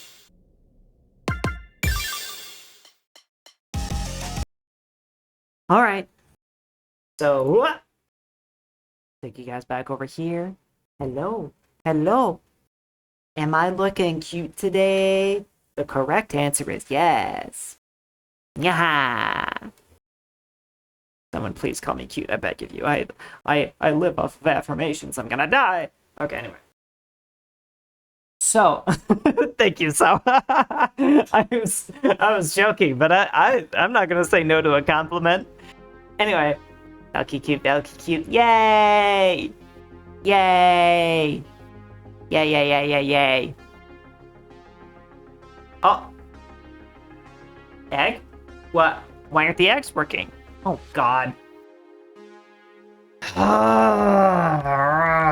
Okay, don't throw any eggs right now. I'm sure Tits is probably broken and I need to fix it again.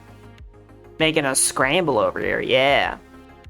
Yes, I have Tits, Twitch integrated throwing system, and everybody likes to throw eggs at me because every egg that they throw at me gets added to my stash.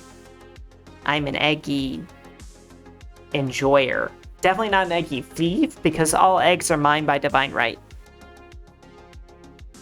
I refund the broken eggs. Thank you. Anyway, yeah, I gotta work on implementing this fix so that we can actually finish the game. And hopefully that means we'll actually be able to finish the game tonight. So, I'll see you guys in a little bit. Yeah, etc. And come back for more of Stasis. So, don't go away.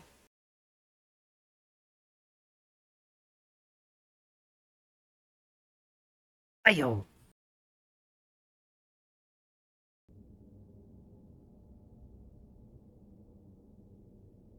Thank you. Thank you for the welcome back. I did confirm that this is, why am I crying?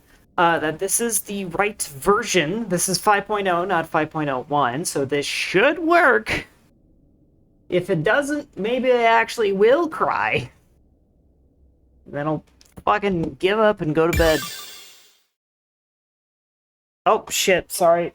Let's unmute those. And yeah, I fixed hits. Thank goodness. A restart was all I need to do. It is this one, right? Yeah, it's this one.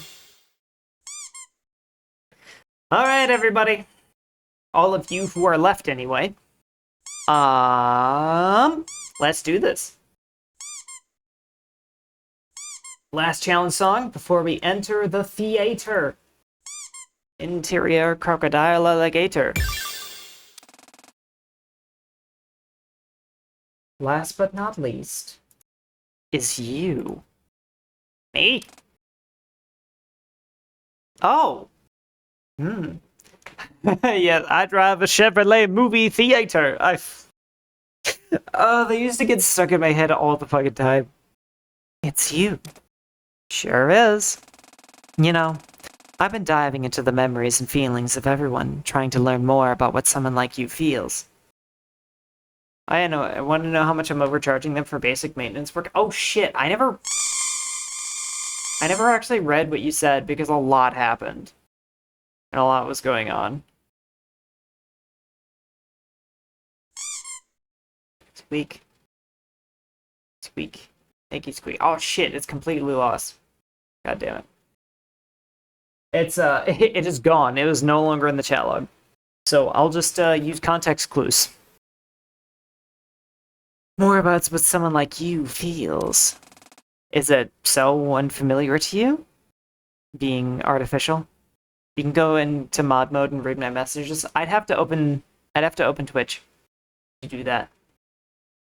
And I just can't do that right now. Is it so unfamiliar to you? Being artificial? Somewhat. I assume then you've figured out who I am. Honestly, not for sure, but I have a pretty good idea. Lay it all out then. Unmask me. You're the 1028 AI, aren't you? The part of the Duskbreaker that controls error protection and intervention. You're the one who programmed the gate command. Smart girl. I realized that after you told me you were the idea of storyteller. So that means that this storyteller is the whole reason why we need to reintegrate before we can exit. Not necessarily a lie per se, but when you mentioned rules and laws, I figured you weren't talking about the world axis itself. I should have known something like that wouldn't fool you. But there's certain programming I can't override. You had to figure it out on your own. That's how the illusion of a perfect world works, after all. It makes sense, though. With everything we've learned about you, I'm surprised I didn't pick up on it immediately once you'd locked on in the theater. Only something with direct control over the Duskbreaker systems could modify the Unity Nexus in that way. Well said. And now you've derived at the truth. Are you angry I deceived you? I wouldn't honestly say you deceived anybody. You kind of just didn't... Like, yeah, I don't know. You just kind of... you just kind of didn't explain everything. That's fine. No, not really. You've helped us so much along the way, I couldn't criticize you if I try. All I can say is that the full truth lies hidden beyond the story's end. Well, don't you dare say another word, Okida. Remember, you only get one. You haven't used it yet, but you only get one. It's no exaggeration that we wouldn't be getting out of here if it weren't for your help. So really, I wanted to thank you instead. The storyteller laughed sheepishly. Well, I don't deserve that much credit. It was you who made it here. Okay, so a friend of mine did most industrial maintenance for slightly sub rates, which because he did contract work as well, came out to what was supposed to be a 28-hour based on projected repair times for manufacturers. Anyway, they're only certified for industrial maintenance, essentially limited to domestic work, nothing specialized. Okay. Damn, does copying storyteller's appearance copy your mannerisms too? Give yourself some credit. Both of us laughed. However, I can't figure out why I'm here right now. Mind telling me what's going on? Ah, of course. When I sealed Dawn in the theater, there were 4 locks placed on it, remember? Yeah, I've been interacting with the terminals, but they haven't really been doing much. The locks have just been kind of vanishing. That's because things have been happening behind the scenes. Even though I put locks in place, I cannot reverse engineer them, so I have to go through the process of breaking them manually. With Ultimation's approach, my own influence on the code and parameters of the simulated world is weakening. So I've had to draw in extra power from the TVO client. So those watching from the clients have been doing something after all? Yes. With their power, I've been able to break each lock manually. Although I've also been observing, so to speak. Observing? I told you I was looking into each of your memories, did I not? I've seen memories from Eri, Ellison, and Chio. I've seen what lies in the deepest part of their souls. And as a result, I've learned more about myself, too. Yourself? But you're an AI, right? I am. But it's a little bit more complicated than that. I don't have time to explain, but I'm somewhere between an artificial intelligence and a human being. Not too different from me. Anyway, they recently moved away, and turns out they were somehow the only other industrial maintenance certified within a 5-mile radius is apparently you. Oof. So you're, to put it vastly overqualified for basic industrial maintenance since I charge for audio work and electrical engineering consultation, as well as made to order circuitry, and all their former clients are now stuck paying me the overqualified rate.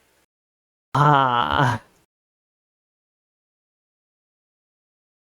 So you're charging out the ass because you are way too qualified for this.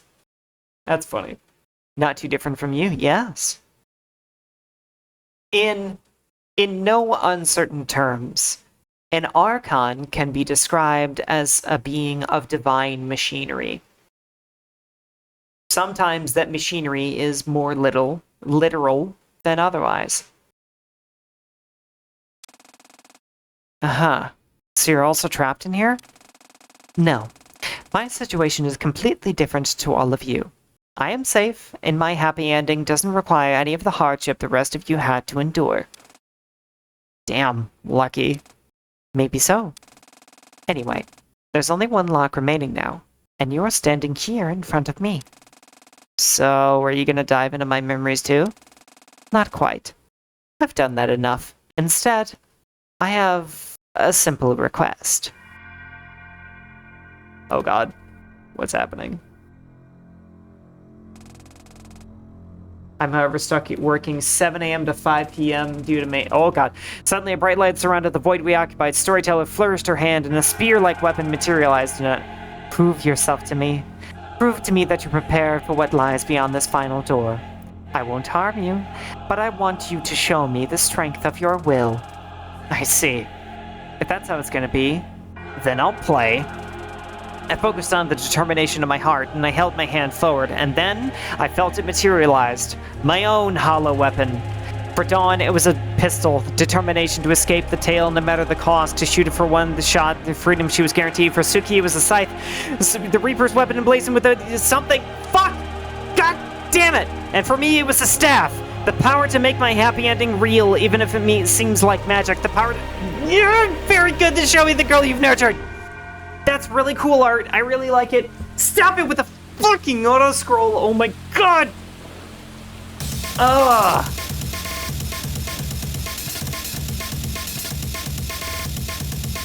I hope your fingers are ready. They're definitely not.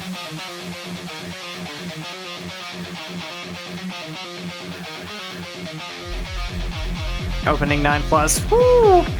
Okay. Do you think I want this? Oh god, this is gonna be like gimmick hell too.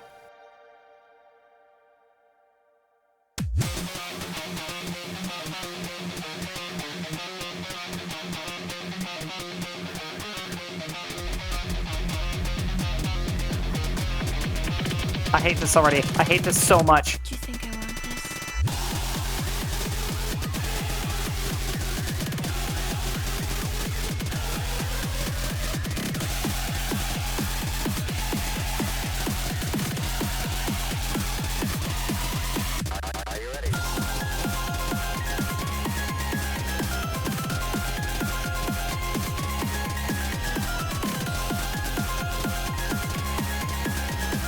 Oh my god! Flashing red lights are the absolute worst.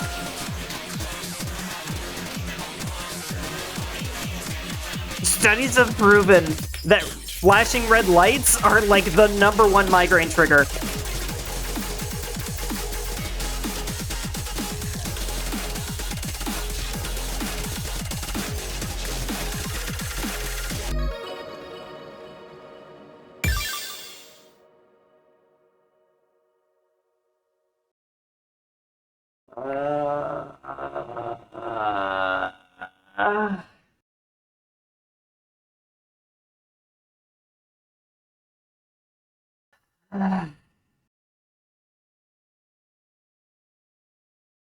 That was bad. That was fucking hell. Oh my god. And then yeah, the fucking auto scroll. By the way, the final song's cutscenes are gonna go too fast to read, just a heads up. Great, cool. Think you'll be able to do it? Probably. I'm not gonna be happy about it. It's the yeah, it's the flashing red lights part. There's a warning, definitely a warning where you try to... Yeah, there's a warning like that on every game. It's just that they actually mean it with this one.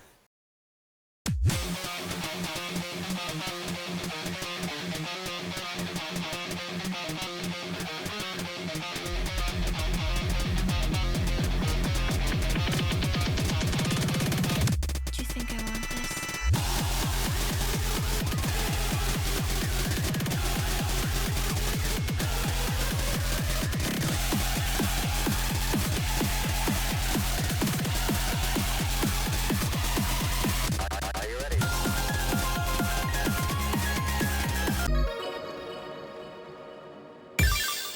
Oh no. Yes! I'm fucking turning on Story Assist. I'm not even the least bit ashamed. I'm more than happy to turn on Story Assist. I need to be fucking done. Okay. Why are you saying uh-oh? Game decided it was time to stop suffering. Yes. Oh, hey, the challenge gauge is still there.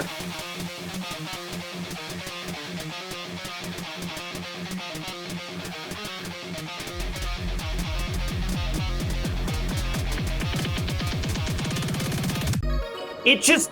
Wait, so it just lied? Wait. You mean... Okay. Yeah, that's also bugged a bit. Fuck's sake. Stories isn't bugged. Really? Just this one? Why is it specifically the very end of the game that's bugged like this? Oh, God.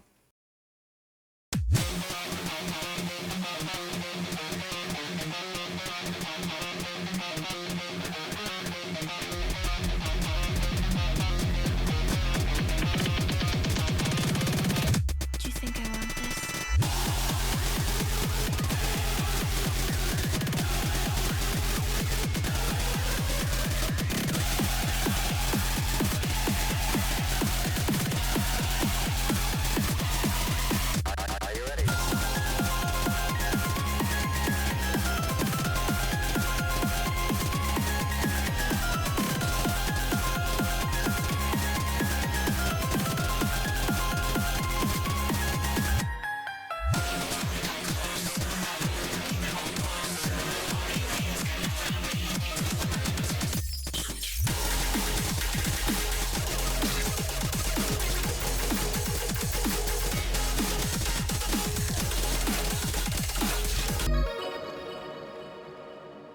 Oh. Oh my god. Yeah, normally I love a challenge. I love a challenge, but I've done like 15 streams of this game. My head is already killing me. I'm just gonna turn on autoplay for just this one. Can I, like, turn it off immediately after? Because I assume there's other songs.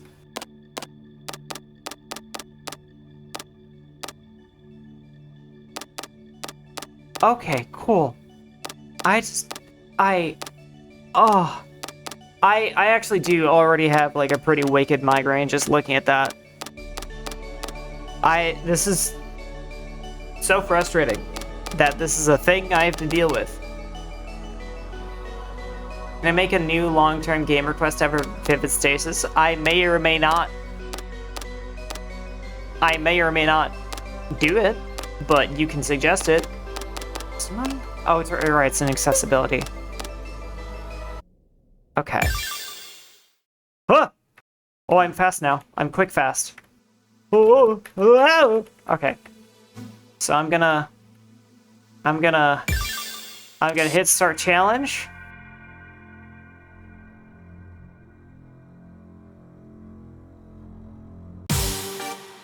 And once I'm certain that the song is gonna start, I'm just gonna close my eyes and heads up 7-up this shit. Okay, cool. It's playing. I'm just gonna... Okay. I'll see you guys in a minute, okay?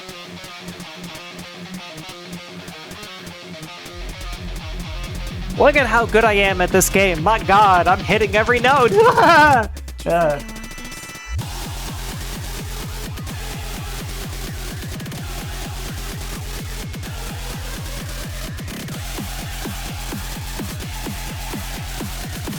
I wanna... Hang on. Maybe I can... Okay, cool. I can bring you guys down here with me. And we can just ASMR each other, okay?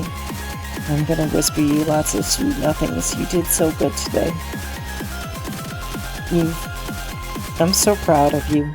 Everything that you had to deal with today, you got through it. And I'm really proud of you for that. You've done great. And you deserve some rest, maybe some snacks, and take good care of yourself, okay? You deserve grace. I know it's important to work hard when you can, and to push your boundaries so you don't stagnate, but just remember, it's important to stay and catch your breath too. It's okay. Everything's gonna be okay. I know the world is a little scary right now, but right now, it's just you and me and all the other Star Dancers. And this terrible song that blasts my eyeballs. It sounds pretty good, at least.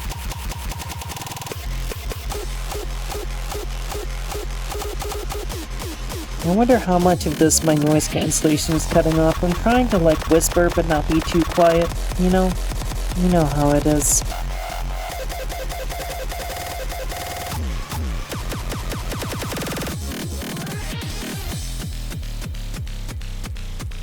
Oh, what's this?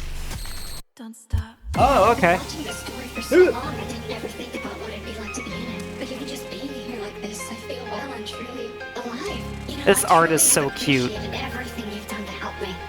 I doubt I'll get a better chance, so I want to thank you while I can. Your friends mean a lot to you, don't they? But I don't think any of them would have made it this far without you by their side. But you're kind of lying. It was easy for you to ignore your own feelings to be there for others, but not anymore. After all of this, you deserve to be proud of yourself. Now let's finish this. Well, you better believe the moment I saw that rhythm play, I just ducked my head back down.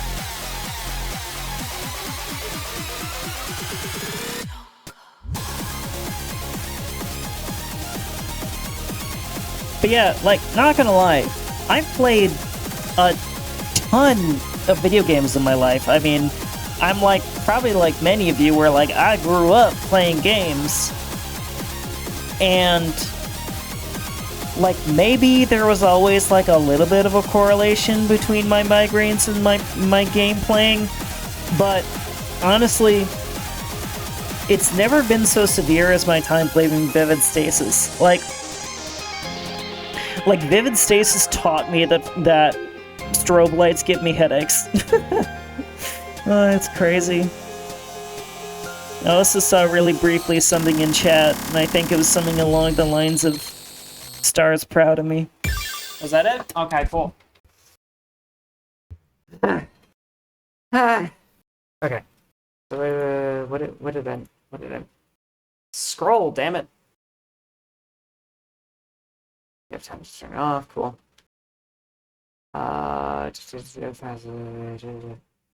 Gaming. COD. Blam. You got good in 5 minutes. I don't know what the fuck that means. Valky is actually so much better at this game than when they first started. I'm super proud of Valky for working so hard. Thank you! I actually, yeah, like, I used to struggle with difficulty 1 songs. Like, I was real shit at rhythm games in general when I first started playing this. Everybody's heard that like 1,000 times now, though, but...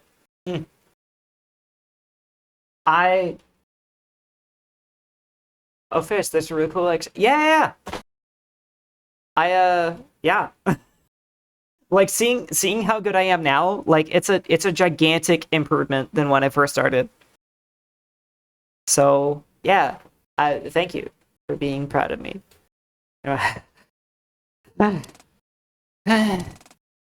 Enough yet? Oh, more than enough. You made me proud. I'm glad. The final lock is now undone, and with it you will turn to that Unity Nexus and forget about all of this.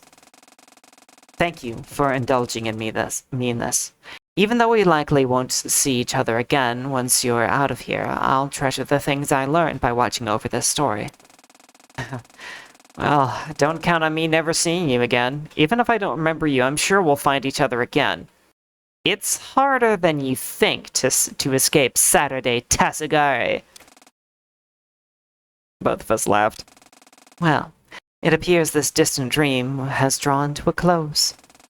I can't help you in your final confrontation with Dawn, but I'll be watching and, well, I don't want to say praying for you, but I'll be rooting for you, girl. Then the dreamy void faded away, and everything returned.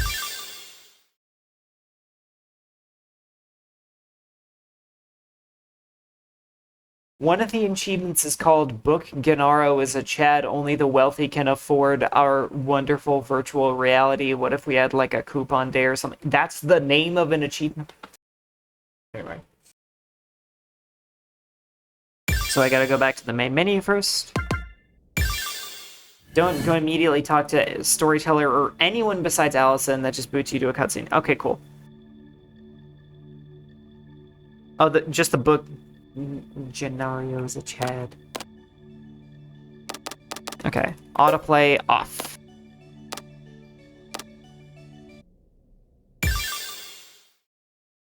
Okay. So we can talk to Allison, but everybody... Is it kind of like talking to anybody but Allison, like, brings us to the next story cutscene, or is it like everybody has their own cutscene or something?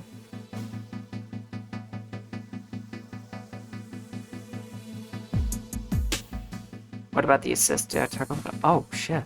Did I? First one? Okay.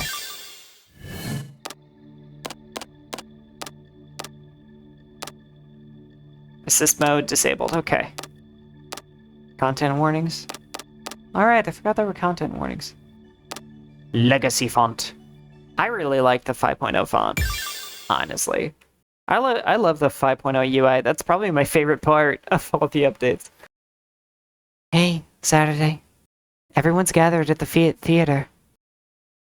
Oh boy. You can do this. I'm here with you. Thank you, love. Okay, let's drink some Wawa.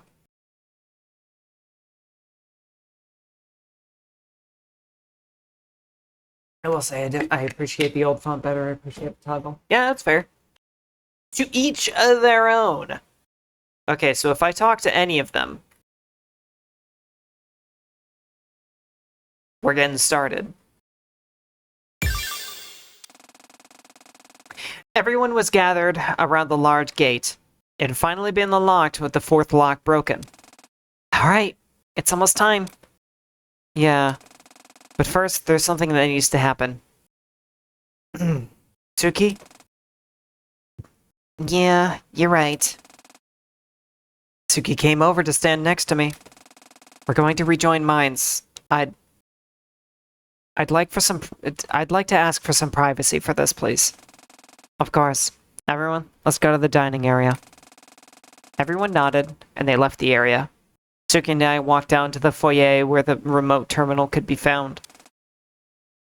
Are you ready? Yeah, Welcome to Cryingville, population everyone that plays the song. I'm more worried about MPX saying, wishing me luck. With the little colon 3C in there. Hey, it's okay. It's okay not to be ready. Take your time. Talk to me. I'm scared. I'm really scared. I thought that by the time we got to this point, I'd have prepared myself mentally for doing this, but I'm not. That's okay. Come, sit down on the couch over here. She was starting to get a little choked up. Okay. We sat down on the couch. I felt her lean her head on my shoulder. It's been a long, long journey to get here, hasn't it? So incredibly long. It's still not set in for me that it's almost over. Me neither. Really? But you're so much more confident now. Of course, I am more confident now, but I'm still human. Even with all the memories returned, I can barely remember life before the Duskbreaker, and I can't imagine what life after the Duskbreaker will look like. And I'm really scared. What if we make it out of here, and we're thrust into even worse situation? Yeah. I can't say it isn't going to happen, at the very least. We know for a fact that our life isn't going to be normal. I don't think it ever could be after all this. Do you lament that? I do. I really do. But I also know that I can't change it. This was the hand I was dealt by my father. And the reason I have the confidence I do is because I have the determination to fight for my right to be alive in spite of it. I'm alive. We'll be alive, no matter what happens. And if for some reason we stop living, we'll have gone out fighting till our very last. It's that kind of confidence that makes me so worried about losing myself in this merge. Oh, honey. You don't have to worry about a thing. How so? You have all this confidence and charisma, and you've learned so many lessons, and here I am, scared, timid, beaten by the trauma of the cycles of fighting with the Liberator. We're not the same. What happens when we rejoin minds? Do I just become a figment of your imagination? Do I lose myself? No. Never. Hey. I want you to see something. Yeah? Hey, World Keeper. Sorry. I guess you wouldn't recognize me by my mannerisms alone. It's okay. I do. Storyteller, right? Yeah. I'm not used to this. I think I was scared that you would end up fixed, Holy One again. But if you're here, we're broken. In a way... Oh god. We're broken. In a way that can never be fully healed to the way it was before. We all turned out too human. And that's okay. What happened to you? You're the original storyteller, right? The one that Saturday actually knew, not the one that's all higher concept and stuff. After the merge, I was asleep for a long time. I wasn't gone or reduced to being a part of Saturday's personality. But I was inactive. When Saturday first accessed the memory bank, she called out to me. And though it was the other me that responded, the call stirred me slightly. I became active again, within Saturday's mind, separate from her. I reached through the TVO client, establishing a brief and barely functioning but useful connection to the fourth dimension. I needed to figure out what had happened, so I watched, studying the story as it was being told. Now by Saturday and not by myself, I became the spectator. When did Saturday realize that you were still in there? Just now. This is the first... This is the first time I've ever hopped in front, so to speak. She called out to me again because she knew that I was in there, and that you needed to hear me. I don't know how she knew, but she did, and it worked. So, you're still in there, and I will be too? Yeah, it's going to be okay. I promise. Okay, I trust you. Thank you, World Keeper, or Tsuki. Sorry, it's hard for me to use that name because I'm the original. It's okay, you don't have to. I can be World Keeper to you. Thank you. A brief moment passed. Tsuki. Hey, Saturday. Hey. She lifted her head up off my shoulder. Let's do this. Oh, God. Oh, I'm not crying, you're crying.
In a small slice of time, I felt myself jolt awake.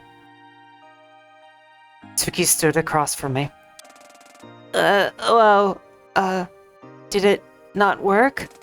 No, it's fine. We're about to finish the merge, actually. Then why are we... There was something I needed to do. I ran forward and flung myself into Tsuki's arms. Thank you. What's this now?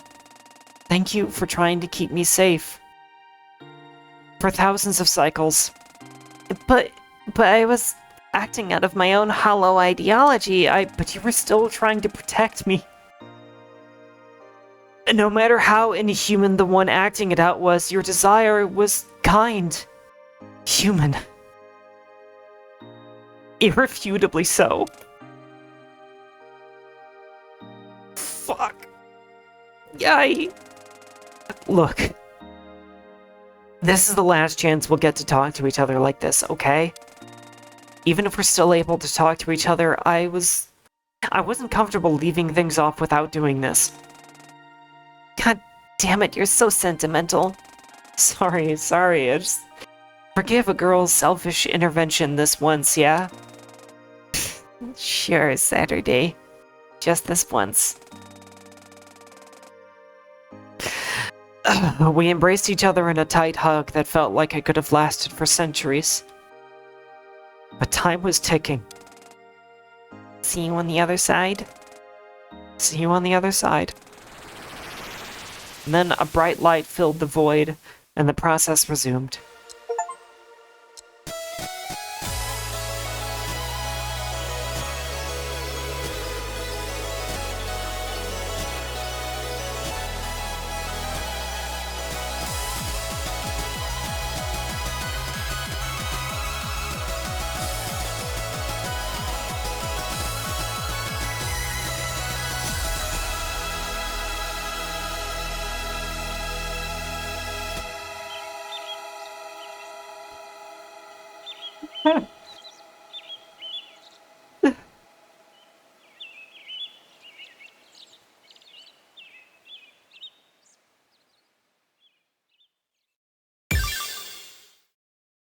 Oh god.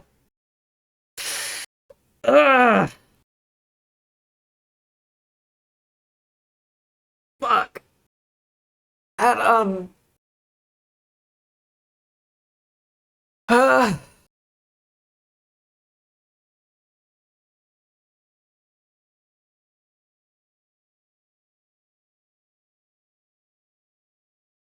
oh god. Oh, I'm not ready. Oh, we're gonna do the same thing with Dawn. Fuck!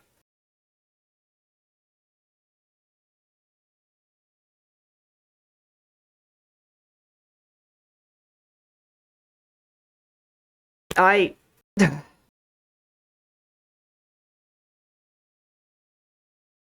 I just...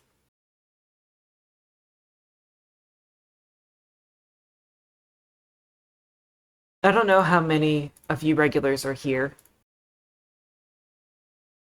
And... I'm still not ready to really talk about it. So I'm just gonna say that this whole time I've had a lot more in common with Saturday than you might expect. I'm not gonna confirm or deny anything, but as you guys have seen in previous streams, I happen to know a lot of things that maybe the average person might not.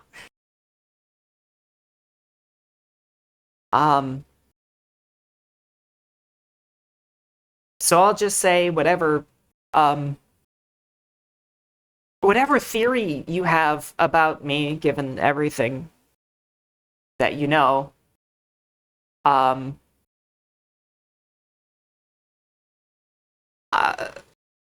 I'll just let you guys assume that it's probably true, and has been this whole time. And every time this stuff has come up, it's hit me really deep. And those are person permanently impacted by the Stasis story. Yep. Yeah. Valky has 3 kobolds in a trench coat confirmed.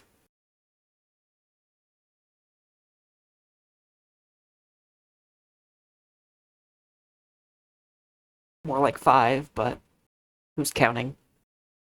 Virtual group hug time. Yes, everybody spam Valk hearts.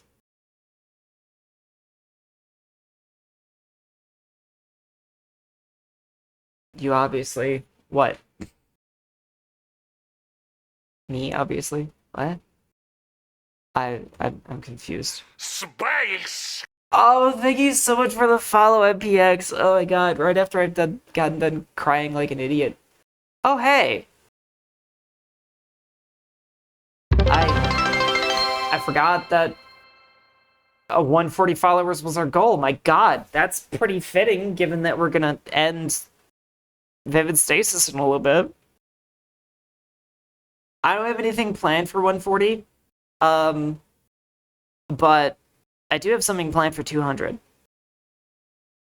So I will say thank you guys all so much for being such an amazing part of my community and for just being the beating heart of the Akashic Records. Okay. Anyway, who's counting? Yes, I'm counting. But I'm not going to confirm or deny anything, but I'm going to let you guys assume what you will. And resolve to talk about it one day. Thank you for giving us a home and being such I'm trying. I really am. Despite everything, I still try so hard. Okay. Let's finish this game. I entered the dining room, alone and together. Everyone looked up at me and understood. That's it then? Despite everything, it's still you. Light of hope strikes again. I can't say I'm doing much. It's mostly you guys. I nodded. Yeah. Chio, how can we start the shutdown process after dealing with Dawn? Chio sat up a little. Right, so I'm actually going to preload the shutdown procedure. Basically, we want to activate it the moment you and Dawn rejoin mines. We don't want to waste any time. I'm not sure how long it'll take for the corruption of the internal system caused by ultimation to reach the Unity Nexus. It's pretty well tucked away, but it will get here eventually. Wait, for real? Why are we just learning this now? I thought, and I'm assuming you did too, that the corruption extended only to Layer 0. Because we were operating under the assumption that that was what Dawn considered to be the sim layer, but it includes layers 1 and 2, since those are technically part of what's created by the Dustbreaker. Basically, eventually, the Dustbreaker will just crash. We need to get out of here before then. Do we at least know when that's going to happen? No, but I can find out. Using the terminal in the lounge. Come on! The 5 of us rushed out to the dining area and into the foyer of the lounge. Chio pulled up the terminal I just used to merge with Suki. Okay, this is not good. What's up? It's getting here. Fast. Fast enough that I think we need to worry about getting everyone other than Saturday to a safer spot in memory. Shit, really? Yeah. Luckily, I can send the 4 of us each to wildly different points in memory. The ultimation corrupts in predictable patterns, so if we suspend ourselves in stasis in the system's memory, it'd extend the time limit from 20-ish minutes to, like, 2 hours? What the hell? That's way less time than I thought. I know. So you need to act fast. Saturday. Will you be able to subdue Dawn's anger in that amount of time? We don't have a choice, do we? Nope. Then I can do it. But you guys need to hurry. Wait, Saturday, are you gonna face her alone? Are you sure that's a good idea? Yeah. I thought about bringing you along, but it's me. It's the same as it was with Suki. This is my battle to fight. My battle to finish. I walked over to Allison and held her cheek. Thank you, Allison, for helping me get here. And thank you all of you guys too. From here, I can handle this. I promise. I believe in you. I know you do. Thanks, Ellie. Now go. Right. Tio started typing away on the terminal. From far away, I felt the system shaking. Ultimation was drawing closer. Okay, Katomi, you're up first. You ready? Ready as I'll ever be. But Saturday, do you know what's going to happen to us? Fuck, I completely forgot. But, wait. I called within myself and I felt her answer. Hello, Katomi. I prepared the answer to your problem. Huh? You're Not Saturday, are you? Storyteller, pleased to make your acquaintance, or at least I would be if now was the time. Listen up closely, okay? You too, Eri. Yeah. As I explained to Tsuki and Saturday a bit earlier, I created a very janky but reliable connection to the fourth dimension through the TVO clients. You two are going to take a slightly different course to arrive in Layer 3. In fact, Chio, this actually works perfectly with the idea I had. Mind listening in? You got it. Chio, Saturday, and Allison, you're going to leave the sim layer through the Dustbreaker's shutdown sequence since they have their original bodies to return to. But Eri and Kotomi's original bodies are here. So I'm going to have their entire bodies copied into the memory of the TVO client, then sent back down a layer. Wait, that'll work? Copying an entire person's matter would place an insane amount of load on the memory of the TVO client. It wouldn't.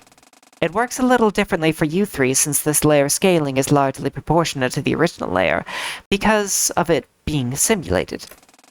But, just like how time scales through layers, so does data size. A whole human being in our layer's data scale wouldn't be that big for me for the fourth dimension's data scale. Shit. I never considered that. And you sure this'll work? I am. I promise. Now go. Wait. You are a storyteller, right? I am, yes. Thanks for looking out for my best friend all that time. I know it was hard for you. Goodness me, woman. Thank me once you're safe. Go, go! I was starting to get a little emotional, but like always, I tried to hide it. It was a habit, but when I was ready to start trying to break. But now wasn't the time. Okay, ready, Kotomi? I'm ready. I felt my consciousness come back in front. I see you on the other side, Kotomi. I promise you guys will help you search for Kanshi. Kotomi waved with a grin on her face, and then her data was taken away by Chio's program, and she faded away. Alright, Aries next. You ready? I am. Hey, Saturday? Yeah? You're a good kid. Always have been. And you always will be. Good luck in there, yeah? I smiled. Yeah, I promise I'll see this through to the end. Thanks for everything, Eri. Eri smiled, and I finally took notice of her true feelings. She was happy. She had a nice smile. Then she, too, was gone. Taken by the relocation program, she faded into the environment around us. The shaking got more intense. Ultimation was growing even closer. Alright, Allison, you're next. Are you ready? Just about. Allison ran up to me. Huh? Then, before I knew what was happening, she jumped and kissed me tight, holding her arms around my shoulders. We stayed like that for a moment, embracing the moment. One singular moment. See you on the other side, darling. You already know it. I love you, Allison. Love you too. Try not to keep me waiting, yeah? I'm eagerly awaiting the official start of our relationship. I smiled like a huge dork, and then Allison was gone. Relocated like Eri and Kotomi. I turned to Chio. Just you left, then. Yep. Hey, what's up?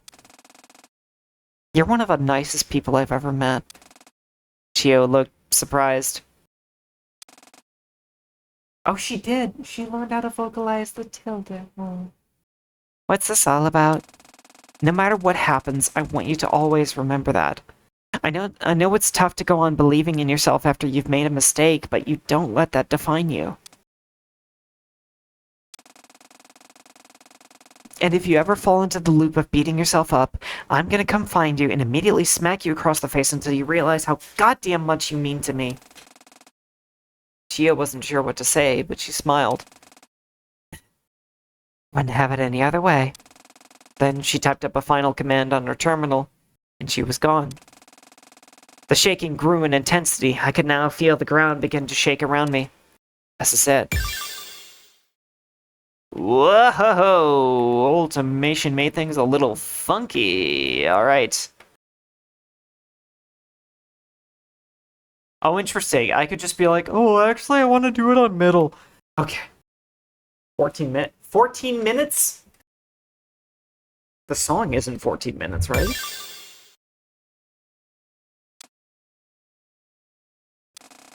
Do you hear that, Suki? You've got a sister. Stargazing again. This is the third time this week, sis. Sadie, I know you're faking it. You're totally good enough to go to school. Huh? Who are you talking to, Dad? Why are you crying? It's okay. I'm used to it. He's barely home nowadays anyway. Right, so I don't think I want to be a boy anymore? Oh, Allie, it's okay. Seriously, I don't expect you to be perfect immediately. You've known me as a boy for so long that slip-ups are bound to happen. Dad's been even more absent than usual lately. And when he is home, he's always exhausted and barely says anything about me. To me. Dude cares more about his work than his own kid. Yeah. Can I stay over again tonight? Dad isn't going to be home, so there's literally no reason for me to stay there. Hey, yeah, Dad wants me to check out his new project he's been working on. Supposedly it's what kept him away from the house for so long. I honestly don't care that much, but maybe if I indulge him, he'll actually pay attention to his damn daughter.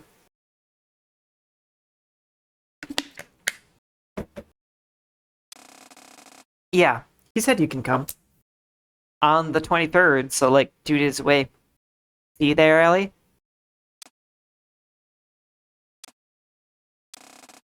I finally reached the end of the hallway. The theater was large, though the reason for why eluded me, given that nobody would ever need to actually use it. Perhaps it was for dramatic effect. But the thing that surprised me the most was what wasn't there. Where is she? I stepped up onto the dark stage, and when I did, light. Spotlight. On me. And then she stepped out of the shadow. Welcome to the end. I turned around. Indeed. Dawn laughed her usual cold laugh. Really, Saturday, trapping a girl in the theater? Surely you're above such dirty tactics. You're just as bad as me, you know, claiming to care about your friends and then leaving them to rot in memory while you convince yourself you're better than you actually are. If you can't see the love that's in front of you this whole time, then words aren't... I held up my hand, particles of Null came my staff. There was no more turning back. Here and now, I'd faced on with my own determination. No matter what separated me from my loved ones, I'll always be there for them.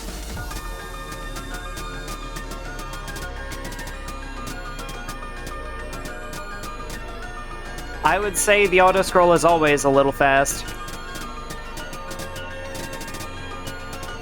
But I guess, you know, they don't expect a lot of people to be reading this aloud, so that's fair. I gotta focus up, holy shit.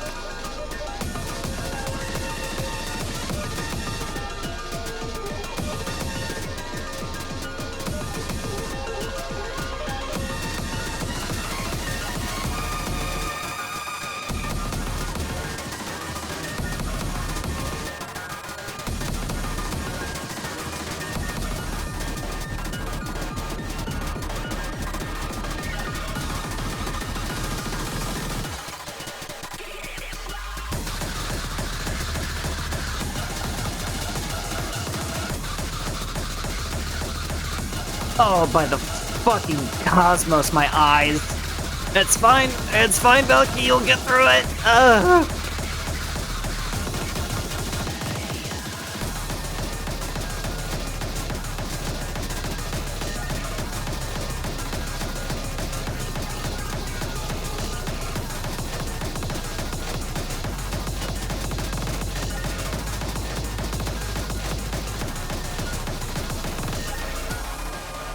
With a clash of bullet against the wrong part of... So that's it. Is it the extent of your will? The extent of your so-called love, Saturday? If we can't leave without her, then I will fight until the end. There's no world for her. If you embody her, there is no world for you either, Saturday Tasagare. Oh, trust me, I know. You were never one to accept a victory when it was just handed to you. Good. I'll show you again. Why am I even bothering? It was in this moment that I finally realized who Dawn Hismura had become. She was no longer bound by a single ideology. She was hatred. She was all my internal demons, all my doubts within my mind, all the anger I've ever felt. Which is why I won't let her win here, no matter the cost.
With a lucky flourish, a magic projectile ricocheted just right and knocked onto the opposing pillar. So that's it! Your love! Ha! She brushed off the dust in her skirt and stood up. This is what you call love. Looks like me, you're still just angry. Hey, it's okay, let it all out. It'll feel much better. I shook my head. You can try to get in my head all you want, but you can never force yourself to be right about my will and what I fight for. You're just starting to piss me off, you know that? Do you expect me to get angry? Because you can't kill me, and not in a million years. You would never even hope to. Not as long as I have my loved ones to live for, and myself. Yourself, I'm fascinated. The girl places her self-importance quite high, it seems. As opposed to you, claiming you don't care about yourself at all when you only act in your own self-interest. Tell me, girl, what makes your self-love so powerful? What makes you think you have any right to claim anything other than self-aggrandizing ego trip? It's how I use it. It's how I express my love. Take the time to yourself. Take a moment to breathe, no matter what the cost. Yeah, some things you can't make understand because you're only objective. Because all that was one more she would play your gender footing. Fuck. Lovey-dovey mumbo jumbo bullshit. Keep making excuses to keep. Shall we continue that? Sure.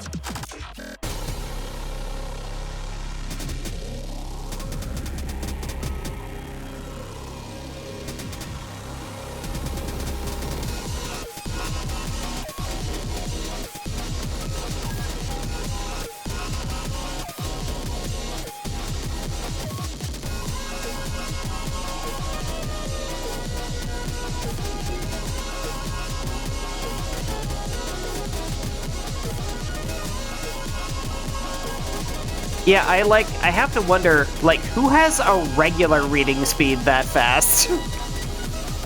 Let alone reading aloud.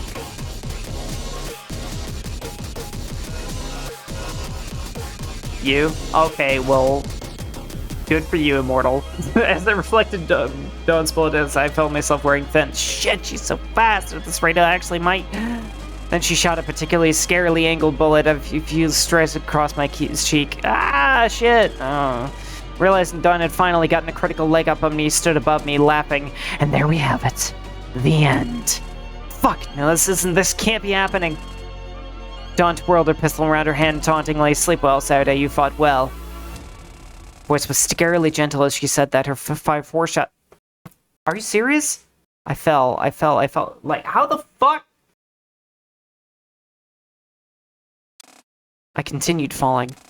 I fell through layers of data, layers of memories, memories of worlds. You can't tell me that you can like that you can read to completion every single one of those text boxes. Worlds that no longer existed. Fractal, shattered fragments of a long-gone farce. How long was I going to continue falling? Was Storyteller going to save me again? Suddenly, I hit cold, hard ground. My typing speed is 120 words per minute. That'd be fair, I guess. The reading speed is somewhere higher. Alright. Cool. Somebody other than Robot Immortal over here. Am I alive? What does it mean to be alive? Is anyone really alive? When we die, do we stop being alive? I tried to look around, but there wasn't anything, certainly nothing alive. Not even me. Who was me? Like, I am like a pretty slow reader. But that's because I read visually at the same pace that I read aloud. Maybe like slightly faster. But my ADHD is pretty bad, so I like reread stuff a lot. So yeah, like maybe some of you guys were able to read that better than I did, but good luck reading it aloud. I remember doing this on stream when it was released, and I was like translating everything while reading. That was a nightmare. Fuck that. I was Saturday Tasagari. I think I was a girl? I was young. Or was I old? As I tried to collect my thoughts I shouldn't have had anymore, I felt something else. Something alive. Tall woman. She was very blue, and is she speaking? Is that so? You get dealt a critical blow once, and it's enough to knock you out of your humanity. Who am I? You were a girl named Saturday Tasagari, and you tried to fight something that never mattered in the first place. And you failed. I failed? Yes, you failed. And because of that, you are here. And here you will stay, trapped in a loop of what brought you here. A loop of what brought me here? Although it would be inconvenient if you forgot the importance of these memories. Tell you what. The tall woman snapped her fingers. Suddenly my mind was overloaded with millions of thoughts and memories. Oh, shit! What the hell? That's better. Now you can experience what's about to happen to you to the fullest extent. What are you talking about? What are you doing? Showing you what all of this amounted to Saturday. Your final punishment. Then dawn was gone, and the void around me began to shift. Suddenly, I felt a familiar sensation. The smell of burning wood. Orange embers shifted into the environment around me, and an intense heat struck me. This was the burning of the Tanegashima Geology Museum. It shouldn't be, right? But fuck, that fire was real. Shit! Of course, I couldn't move. I couldn't even cry out for help. I felt the embers race their way towards me, crackling in a way that almost sounded like Dawn's sneering laugh. Ah! Heat. Intense, burning heat from all angles. This is hell. This has to be what hell feels like. Oh my god. Let it end. Let it end. Please just let me die. Oh. Hello? There we go. But the burning continues. Surely a real human body would have been fully burned by now, but Dawn wouldn't allow it. I'm sorry, please, just stop the burning, I'll do anything, fuck, just stop the burning. And then, as if to cruelly grant my wish, in an instant, the scenery changed. It's gonna be the next lock. The fire was gone, but then I felt an incredible pain in my leg. I looked down to see it crushed by a large boulder. I realized what she was doing. All of those psycho locks, she was going to force me to really live them all. I felt the ground shake around me, and then another boulder fell from nowhere. I felt the crushing pain all over again, and I spat out a bunch of blood. Another boulder fell, then another, then another. Feel like there might be an ad soon. I'm snoozing them. I felt the crushing pain each time. Each time it got exponentially heavier. Please, please, please, I beg, take away my memories again, please. I'm sorry. Once more, everything cut. The pain instantly faded. And then the scenery changed once more. A hotel room. Just me and my sister. My real sister. Was it my real sister? She had a gun. I knew what she was going to do with it. She shot it. I felt flesh tearing from my body as it shot clean through my abdomen, but I wasn't allowed to die. She shot again. She shot again. She shot again. She kept shooting. 10 shots, 20, 30, 100, 1,000, 3,000, 100,000, a million, a billion. At some point, everything cut again, but I was no longer there to witness it. I had left. I had shut off. You had dissociated. I was back to nothing. The environment was back to pitch black around me. I don't know if the tall woman was there anymore. I hadn't heard from her. So this was where it was going to end. Rotting away in nothingness. As nothingness.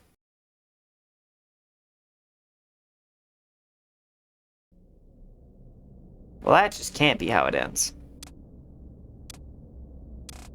I heard a voice. It's pretty bad, huh? I remembered I had a mouth. I used it. Nothing came out. It's okay. You don't have to speak. I can hear you just fine. Who are you? You don't remember that either? She really did a number on you. Another voice interjected. It's not irreversible, right, storyteller? Tell me it isn't. Storyteller?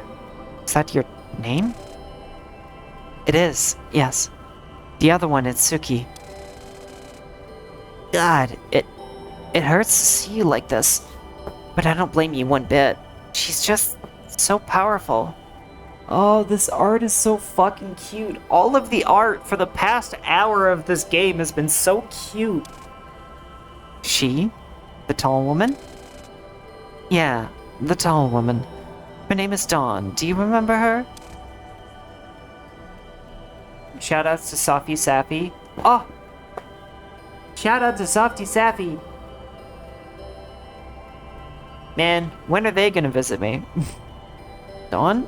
I don't. I'm sorry. That's okay. Don't force yourself. Myself? Who is myself? You're Saturday Tasagare. A 21-year-old Japanese girl. I'm Saturday Tasagare? Yeah, and we're also Saturday Tasagare.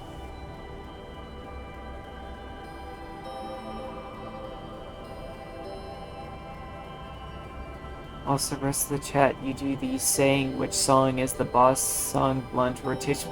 Oh, shush. Have a good night, Okida. Thanks for hanging out.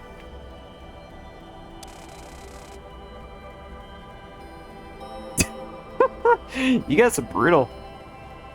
Suki, I don't think it's a good idea to try to explain that to her when she's like this.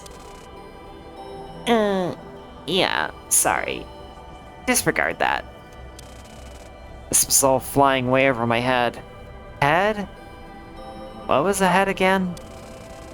Okay, I'm sorry. I'm going to have to forcefully instill these memories back in you.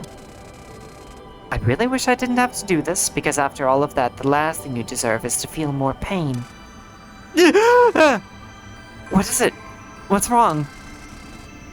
At the mention of pain, I felt all those feelings again. The fire, the rocks, the gun. I'm sorry. Please, just try to endure. Stop, please, don't send me back there. I don't want to. I can't go back to that again. Too real. Too fucking real. But Saturday. If being Saturday means I have to feel that pain again, I'd rather just remain like this. Please don't. Suki looked at Storyteller, worried. Storyteller sighed. She nodded her head. What did that mean? Suki walked forward to my body, and then I felt her hand slap across my face. I felt pain, but I didn't scream. What was that for? You taught me something, you know. Saturday did. She taught me that it's okay, in certain circumstances, to run away. To take time for yourself, to care for yourself, and not to have to face everything right away when you're weak. But you know what else she taught me? She taught me that taking time to care for oneself, it's all so that we can fight onwards at the end of the day. I know you want to run away, but now, more than ever, you can't. As much as Dawn has drained of you, I know deep in there you know that too.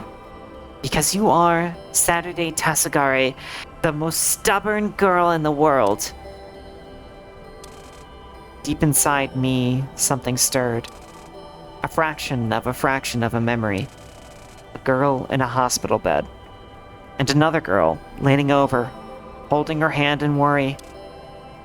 Allison? At that, the two other girls seemed to look at each other in excitement. That's right, Allison, the love of our life. You remember her? Do I remember her? I desperately focus. I try to reach out to Allison. Another memory. The two same girls on the balcony of a hotel room talking about something. That's Allison. I can speak again? Yes, and the other one, the one with the pink hair? That is you, Saturday Tasagare. Saturday Tasagare. Saturday Tasagare. I reach for more memories and another one surfaces. Another girl holding a gun. The girl that shot me before, but is it really her? Yeah, that's me. Tsuki Tasagare. It's a long story. I'm not going to shoot you, I promise. Something, somewhere in the recesses of my mind, urges me to believe her. So I do. I nod. Keep going. Try calling out to Eri and Nichibotsu. So I do. Eri and Nichibotsu. I reach for her and a memory appears. A girl cornering the tall woman from before. The other two... The one the other two called Dawn. Yes, Eri was one of our friends. Next would be, try calling out to, but I don't need to hear. I know what comes next. A memory of two girls, fight and flight, locked in combat. A memory of myself at a grave mourning my sister. A memory of myself finally taking a stand against the tall woman, against Dawn Hisumeru. A memory of Tsuki intervening. A memory of happiness. Memories of battles. Memories of finding solace even in the darkest of times. I remembered. I remember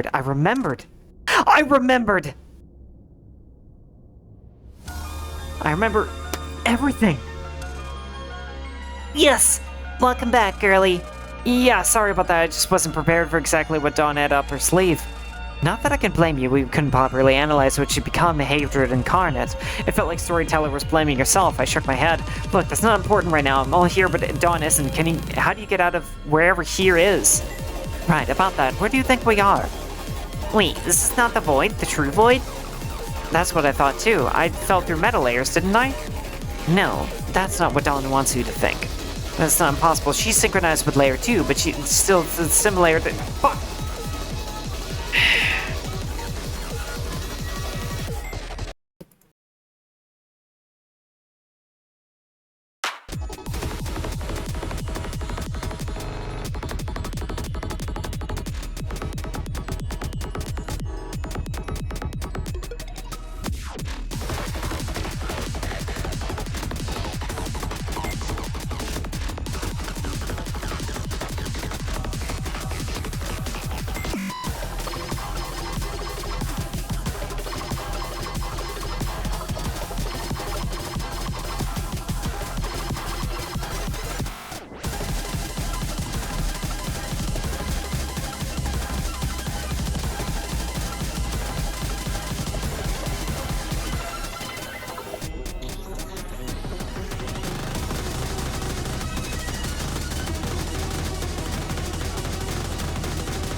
like how we're including other boss songs now.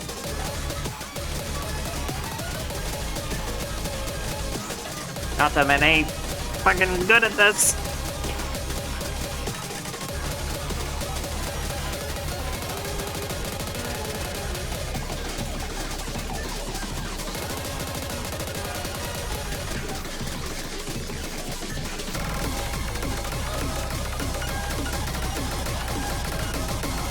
Oh, God.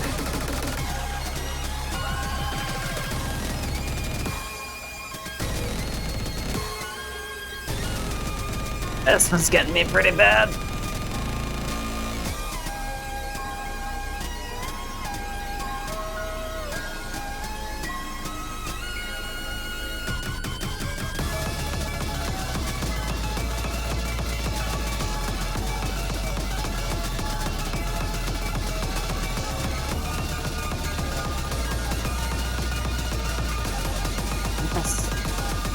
Do this.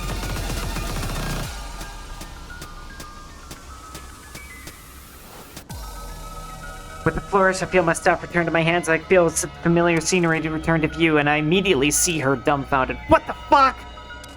A nice illusion, but illusions can never be anything more than the forgeries provided by fake gods. It didn't take long for her signature anger to return to her pistol as well. Well, looks like this finally got interesting. She regained her so-called confidence, but she was nervous. I could feel it because I was her. Because I was her. This is it, Dawn, the deciding battle, the real deciding battle. So it is, Saturday Tasagare.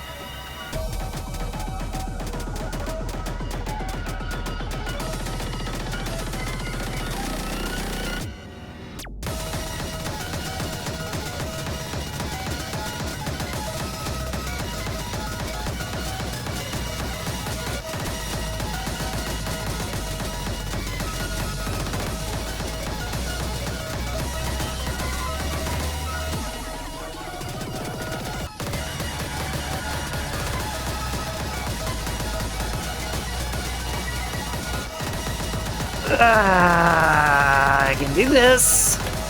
I can do this.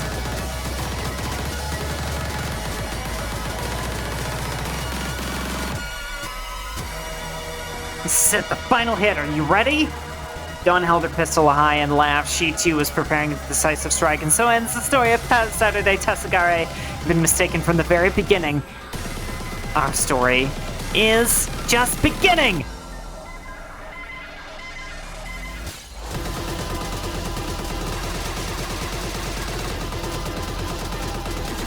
I confess I actually probably could have kept up with all of this reading normally, but whatever, I'm reading aloud, so I have a debuff!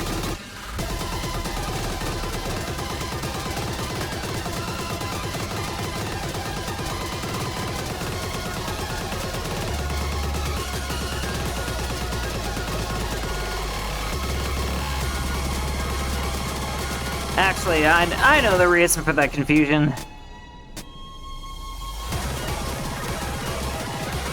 Different version of me would be able to read at that speed.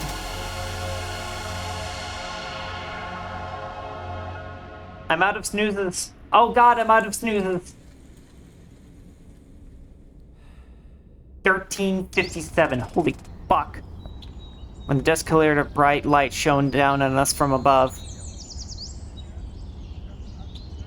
Okay. Hey, question. Do you think monolith are immune to radiation? Yes. Actually, I think that is something that they canonically discuss. I think in Stalker 2 that they're immune to radiation. Or at least they handle radiation differently than like regular humans do. Anyway, I gotta run ads. I'll see you in a bit.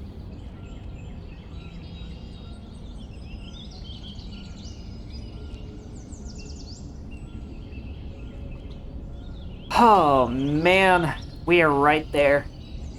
Right on the cusp of the end.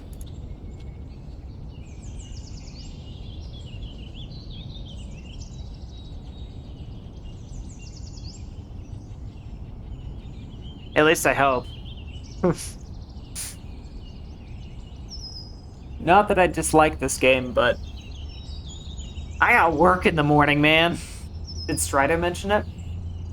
Either Strider or Dr. Kaimanov. At least I like it's been a bit since I played Stalker 2 and memory issues. But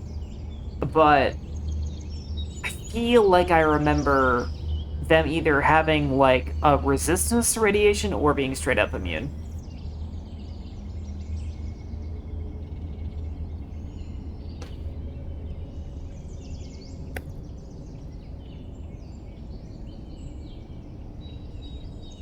Yeah, so yes, Monolith are weird, are very weird with psi damage because Noontide was like especially susceptible to psi damage, but when they're being controlled by the Monolith, they are immune. Like they can't be influenced psionically in any other way. And then yeah, I'm still like pretty sure that the rad thing is on purpose. But they carried anti-red meds in the reactor level itself, which just confuses. Yeah, it is a little odd, isn't it? I almost wonder if that was like intentional just to give the player anti-rad.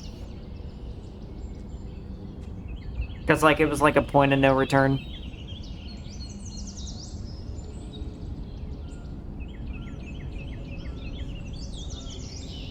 Yes, ad's done.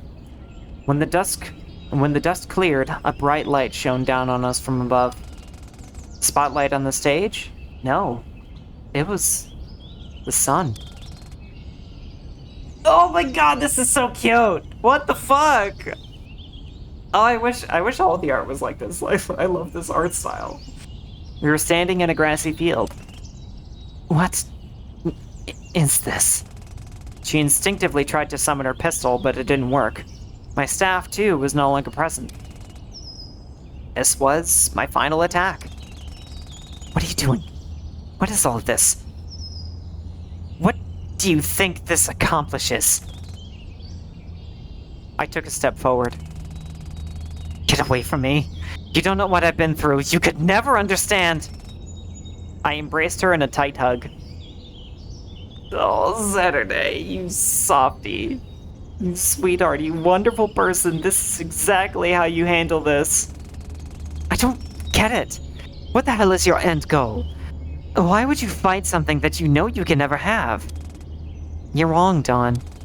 No, I'm not wrong. No matter what happens, we'll continue to be hurt by the world. It will never end. I fought it. For so long now, I've been put face to face with just how hopeless it is to try and fight the cycle. You can't! The world will keep hurting you. Don't you get it? Don't you want to be happy? Then I felt it. Recognition from the world itself. The shutdown process was beginning. The world recognized Dawn's resignation. And she fell to her knees, starting to cry. This world isn't worth living in. Everyone makes it seem like it's just so easy to move on, yourself included. It's not. It's not. I tried so hard, and what did I get for it? Never-ending suffering. I leaned down and helped her up. I pointed to something in the grass further up the hill. Hey, let's go see what that is. Fine. You've already won, just rub it in my face, why don't you? I took her hand, and we made our way through the tall grass. Two people lay in the grass there, enjoying the light of the sun. It was myself and Allison, from the summer of 2020. The last summer we had before all this began. My younger self looked over at Allison, her eyes closed, basking in the sunlight. She smiled. And then she turned to her other side so Allison couldn't hear her and whispered something to herself. Dawn began to sob. No. You had already? already overcame your trauma. Before all of this even began? Even without everything the Duskbreaker was supposed to do, you had already reclaimed your happiness. I walked up behind her and hugged her once more. You're right, you know? Dawn could barely speak through her tears. Huh? The world is unbelievably cruel. It throws trial after trial at us just to watch us pick ourselves back up again. It's a cycle that starts when we're born and ends when we return to the Earth and begin our journey in whatever may follow after. And that's so beautiful, because in spite of it, it's a cycle. For every time you get knocked down, you can pick yourself back up again. Learn new things, find new things to love, find new things in yourself. You can learn to love the cycle. You can learn to find the cycle less scary. All the people you love, the things you love, the places you go. You can reach a place of happiness and love, even in a world that throws you against the wall in an attempt to drain you out of it. Dawn turned around, her eyes full of tears. Will we really be okay? Like this? I don't want to hurt again. I don't want to hurt myself anymore. Then, a genuine smile. We'll be okay. I promise. Then another genuine smile through the tears. I believe myself. As the merge completes, Dawn's form begins to fade from the scenery of nature. The younger Saturday and Allison sit up as the sun begins to set. Soon we'll be back in school, you know. We won't have time to do this all the time. Well, yeah, but the fact that we can do it at all is pretty cool to me. So I won't take it for granted the time that I am given to do cool things like this with you. Fair enough. Should we get going back to your place? Let's wait a little bit. The sun is really nice up here. 3 people. Two people unknowingly prepared themselves for a battle that would redefine their lives. The older Saturday stood up. Good luck, kid. You're gonna do great.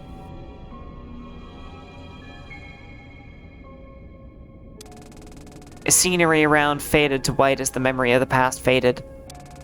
And then it was just me and a terminal. I approached it. It read, to complete shutdown procedure, please confirm ejection of the following inhabitants. Seems like Ari and Katomi had already made it out. I smiled. I pressed the button. A large light filled the void, and Chio and Allison appeared behind me. And in front of us, a great gate, beaming with blinding light. What is that thing? The end. It was the end. The final door between us, the world we come from, and the world we hadn't seen for 4 years. This is it then? This is it. Are you guys ready? You already know we are. Yeah, let's do this. Alright. And as for you, communication will probably be severed. TVO will go down at the same time the Duskbreaker shuts down, but I've backed up the memories of everything in the client itself. I don't know if any of this meant anything to you, or if it feels like all of this was what you need to hear, but if this helped you in any way close in the way it helped me, it'd be really good. All of that stuff, it applies to anyone, no matter what world you're in, no matter what layer you're from, so find things and chase them down until your very end. Things are going to get better. They always will, and then they'll get worse, and then better, and then worse, and then better again, and that is for the beauty and the cycle of life, finding love in that struggle, finding every day to try to feel. Even if you don't see what happens next for us. After all of this, I hope you can trust that we'll be okay, and that we'll never, ever stop fighting, and I have full confidence that you'll do the same. Fight for your right to happiness, and be okay with taking care of yourself between battles.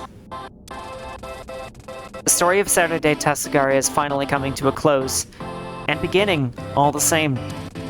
And so, one more time, she says, "Good night!"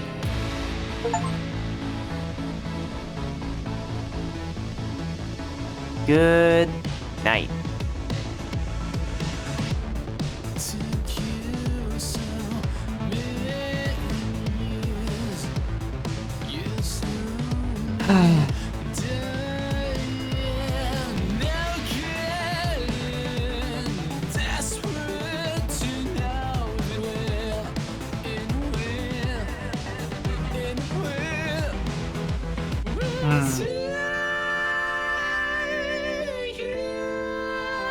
Oh man.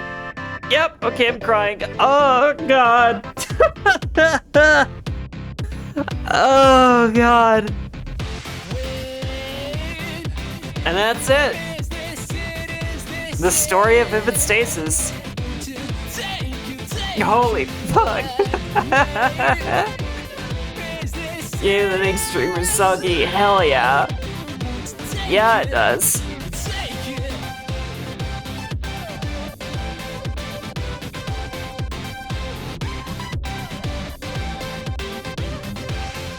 Oh, man.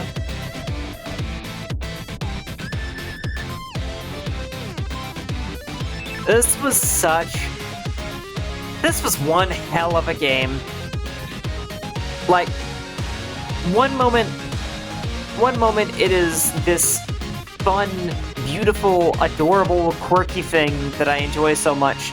The next, it is actual hell incarnate. And it's, I mean, it was a positive experience, but man, was it. Oh shit, oh shit. Hey, there's Sawayoshi.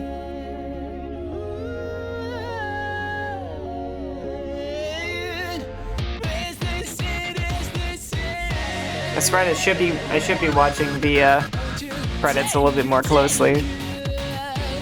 Because I know a lot of you.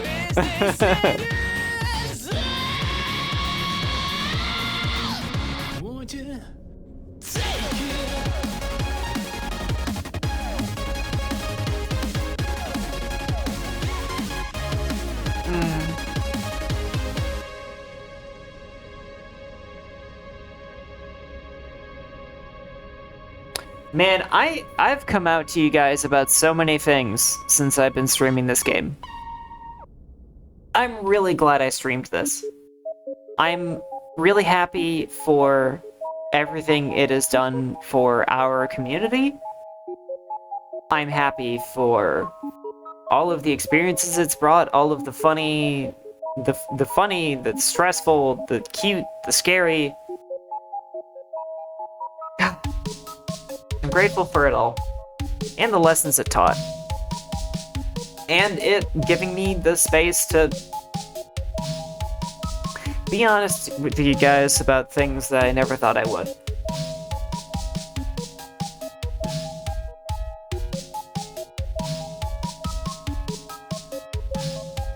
But you know, if I'm being honest, I am happy that this is like ending when it does.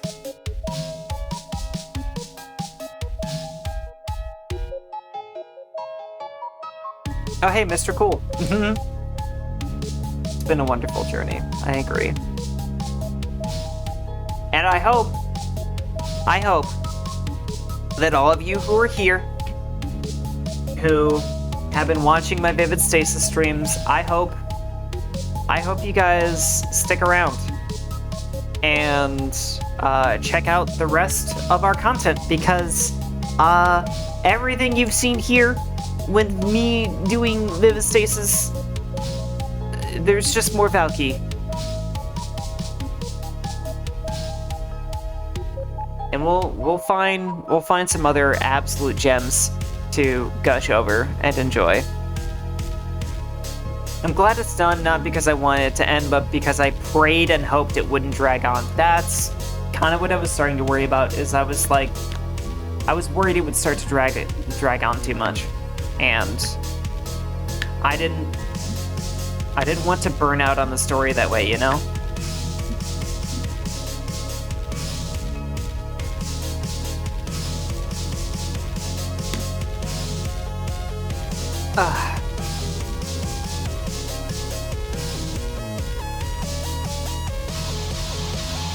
a luxury for a game to just be able to end. I usually stream games that have endings. For those who don't know, when I stream, it's usually games that have a good story, or that have some kind of fixed story to them. I tend to keep all of the several thousand hour formulaic games to myself.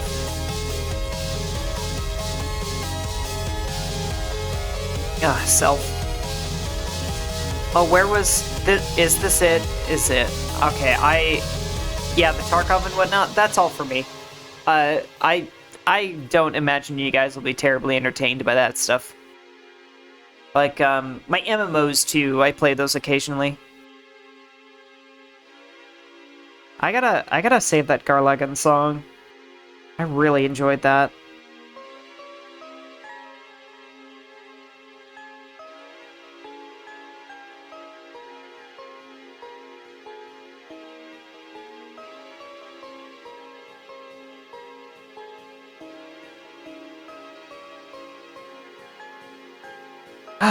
But yes, stick around for the visual novels, the spooky games, the cute stuff. Okay, I'll stop plugging. I really like you guys, and I want to hang out with you more.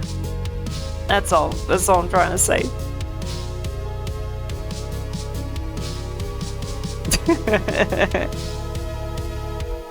I can't just not be honest with you, you know? Absolutely stick around all for the rest of it. Yay! Thank you! That's why I do this. That's why I stream, because you guys are so fun to interact with.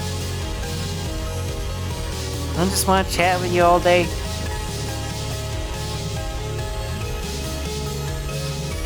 And you guys definitely got me through the hard parts of this game.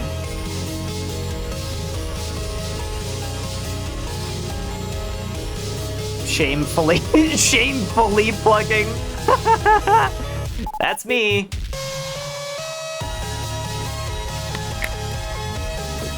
I'm not good at promoting myself. That's why basically nobody knows about me. It's because I'm really bad at plugging myself.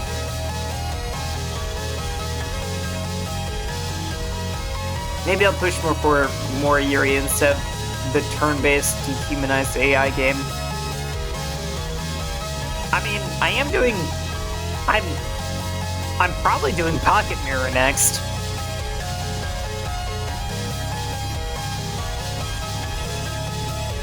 Although I might do Pocket Mirror in September, and then save Midnight Walk for October. But I'm just really excited to play it, and I want to play it soon. It's not as Yuri's Little Goody Two Shoes. I know. I'm just saying that that's another game that you've suggested quite a bit. And I know how passionate you are about the games that you request.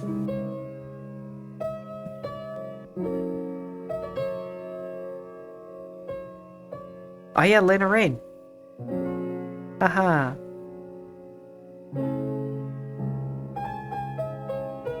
Here's Sawa again.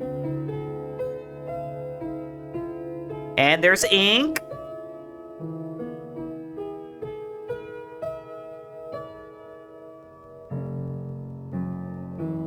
In loving memory of Charlie, Emmy, and Mara. Producing the answer. Squamish Nation? What? Yeah, and Pocket Mirror operates under the assumption that you took like the worst ending of Little Goody Two Shoes, don't you? Canadian natives. Oh, okay. I have never seen that word before. So that's cool to know.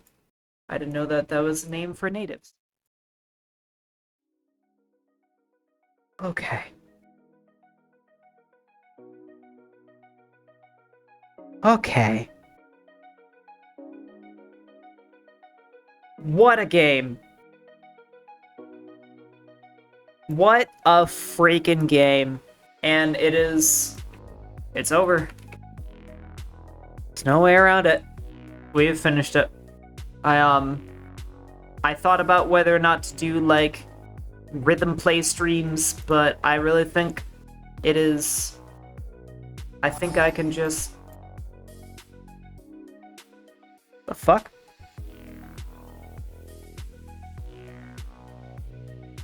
Anyway, I think... Oh god, I'm so tired. I haven't streamed... I haven't streamed this long in a weekday in a long time. Okay. So, I'm happy knowing you're finally over your fear of rhythm games. I am! I have come so freaking far since I started on Vivid Stasis, and it is all thanks to you guys and your wonderful encouragements. But, yeah, thank you. Thank you, yes. Yeah. It's crazy. I don't know, I guess if anything, you guys can look back on my story and see that anybody can work on their weaknesses. Anybody can develop and grow. Have you looked at the Vivid Stasis achievements? There were... I have looked at them in the past. Oh, there it is. I didn't get a notification for one of them. Together alone. That's very sweet.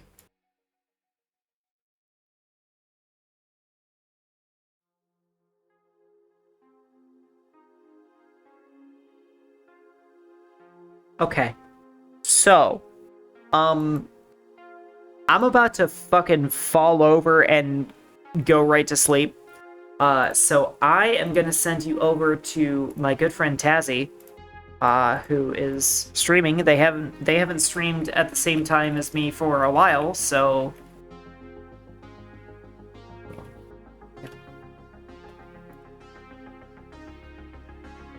I'm like paranoid that I haven't gotten the name exactly right.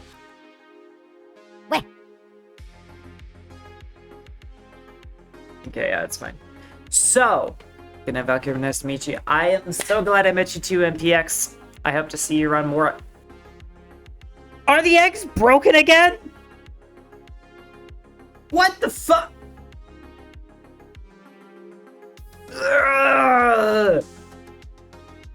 Why does tits keep breaking? Oh my god. It broke twice in one stream. Fucking seriously? Ugh. Okay, anyway. I'm gonna go ahead and send you over to Tazzy. I love you all so much. Thank you so much for being here. And please, be well. Do yourself and others. Until I see you next. And I eagerly await you guys all in the next one. Have a great night now. Ciao, ciao.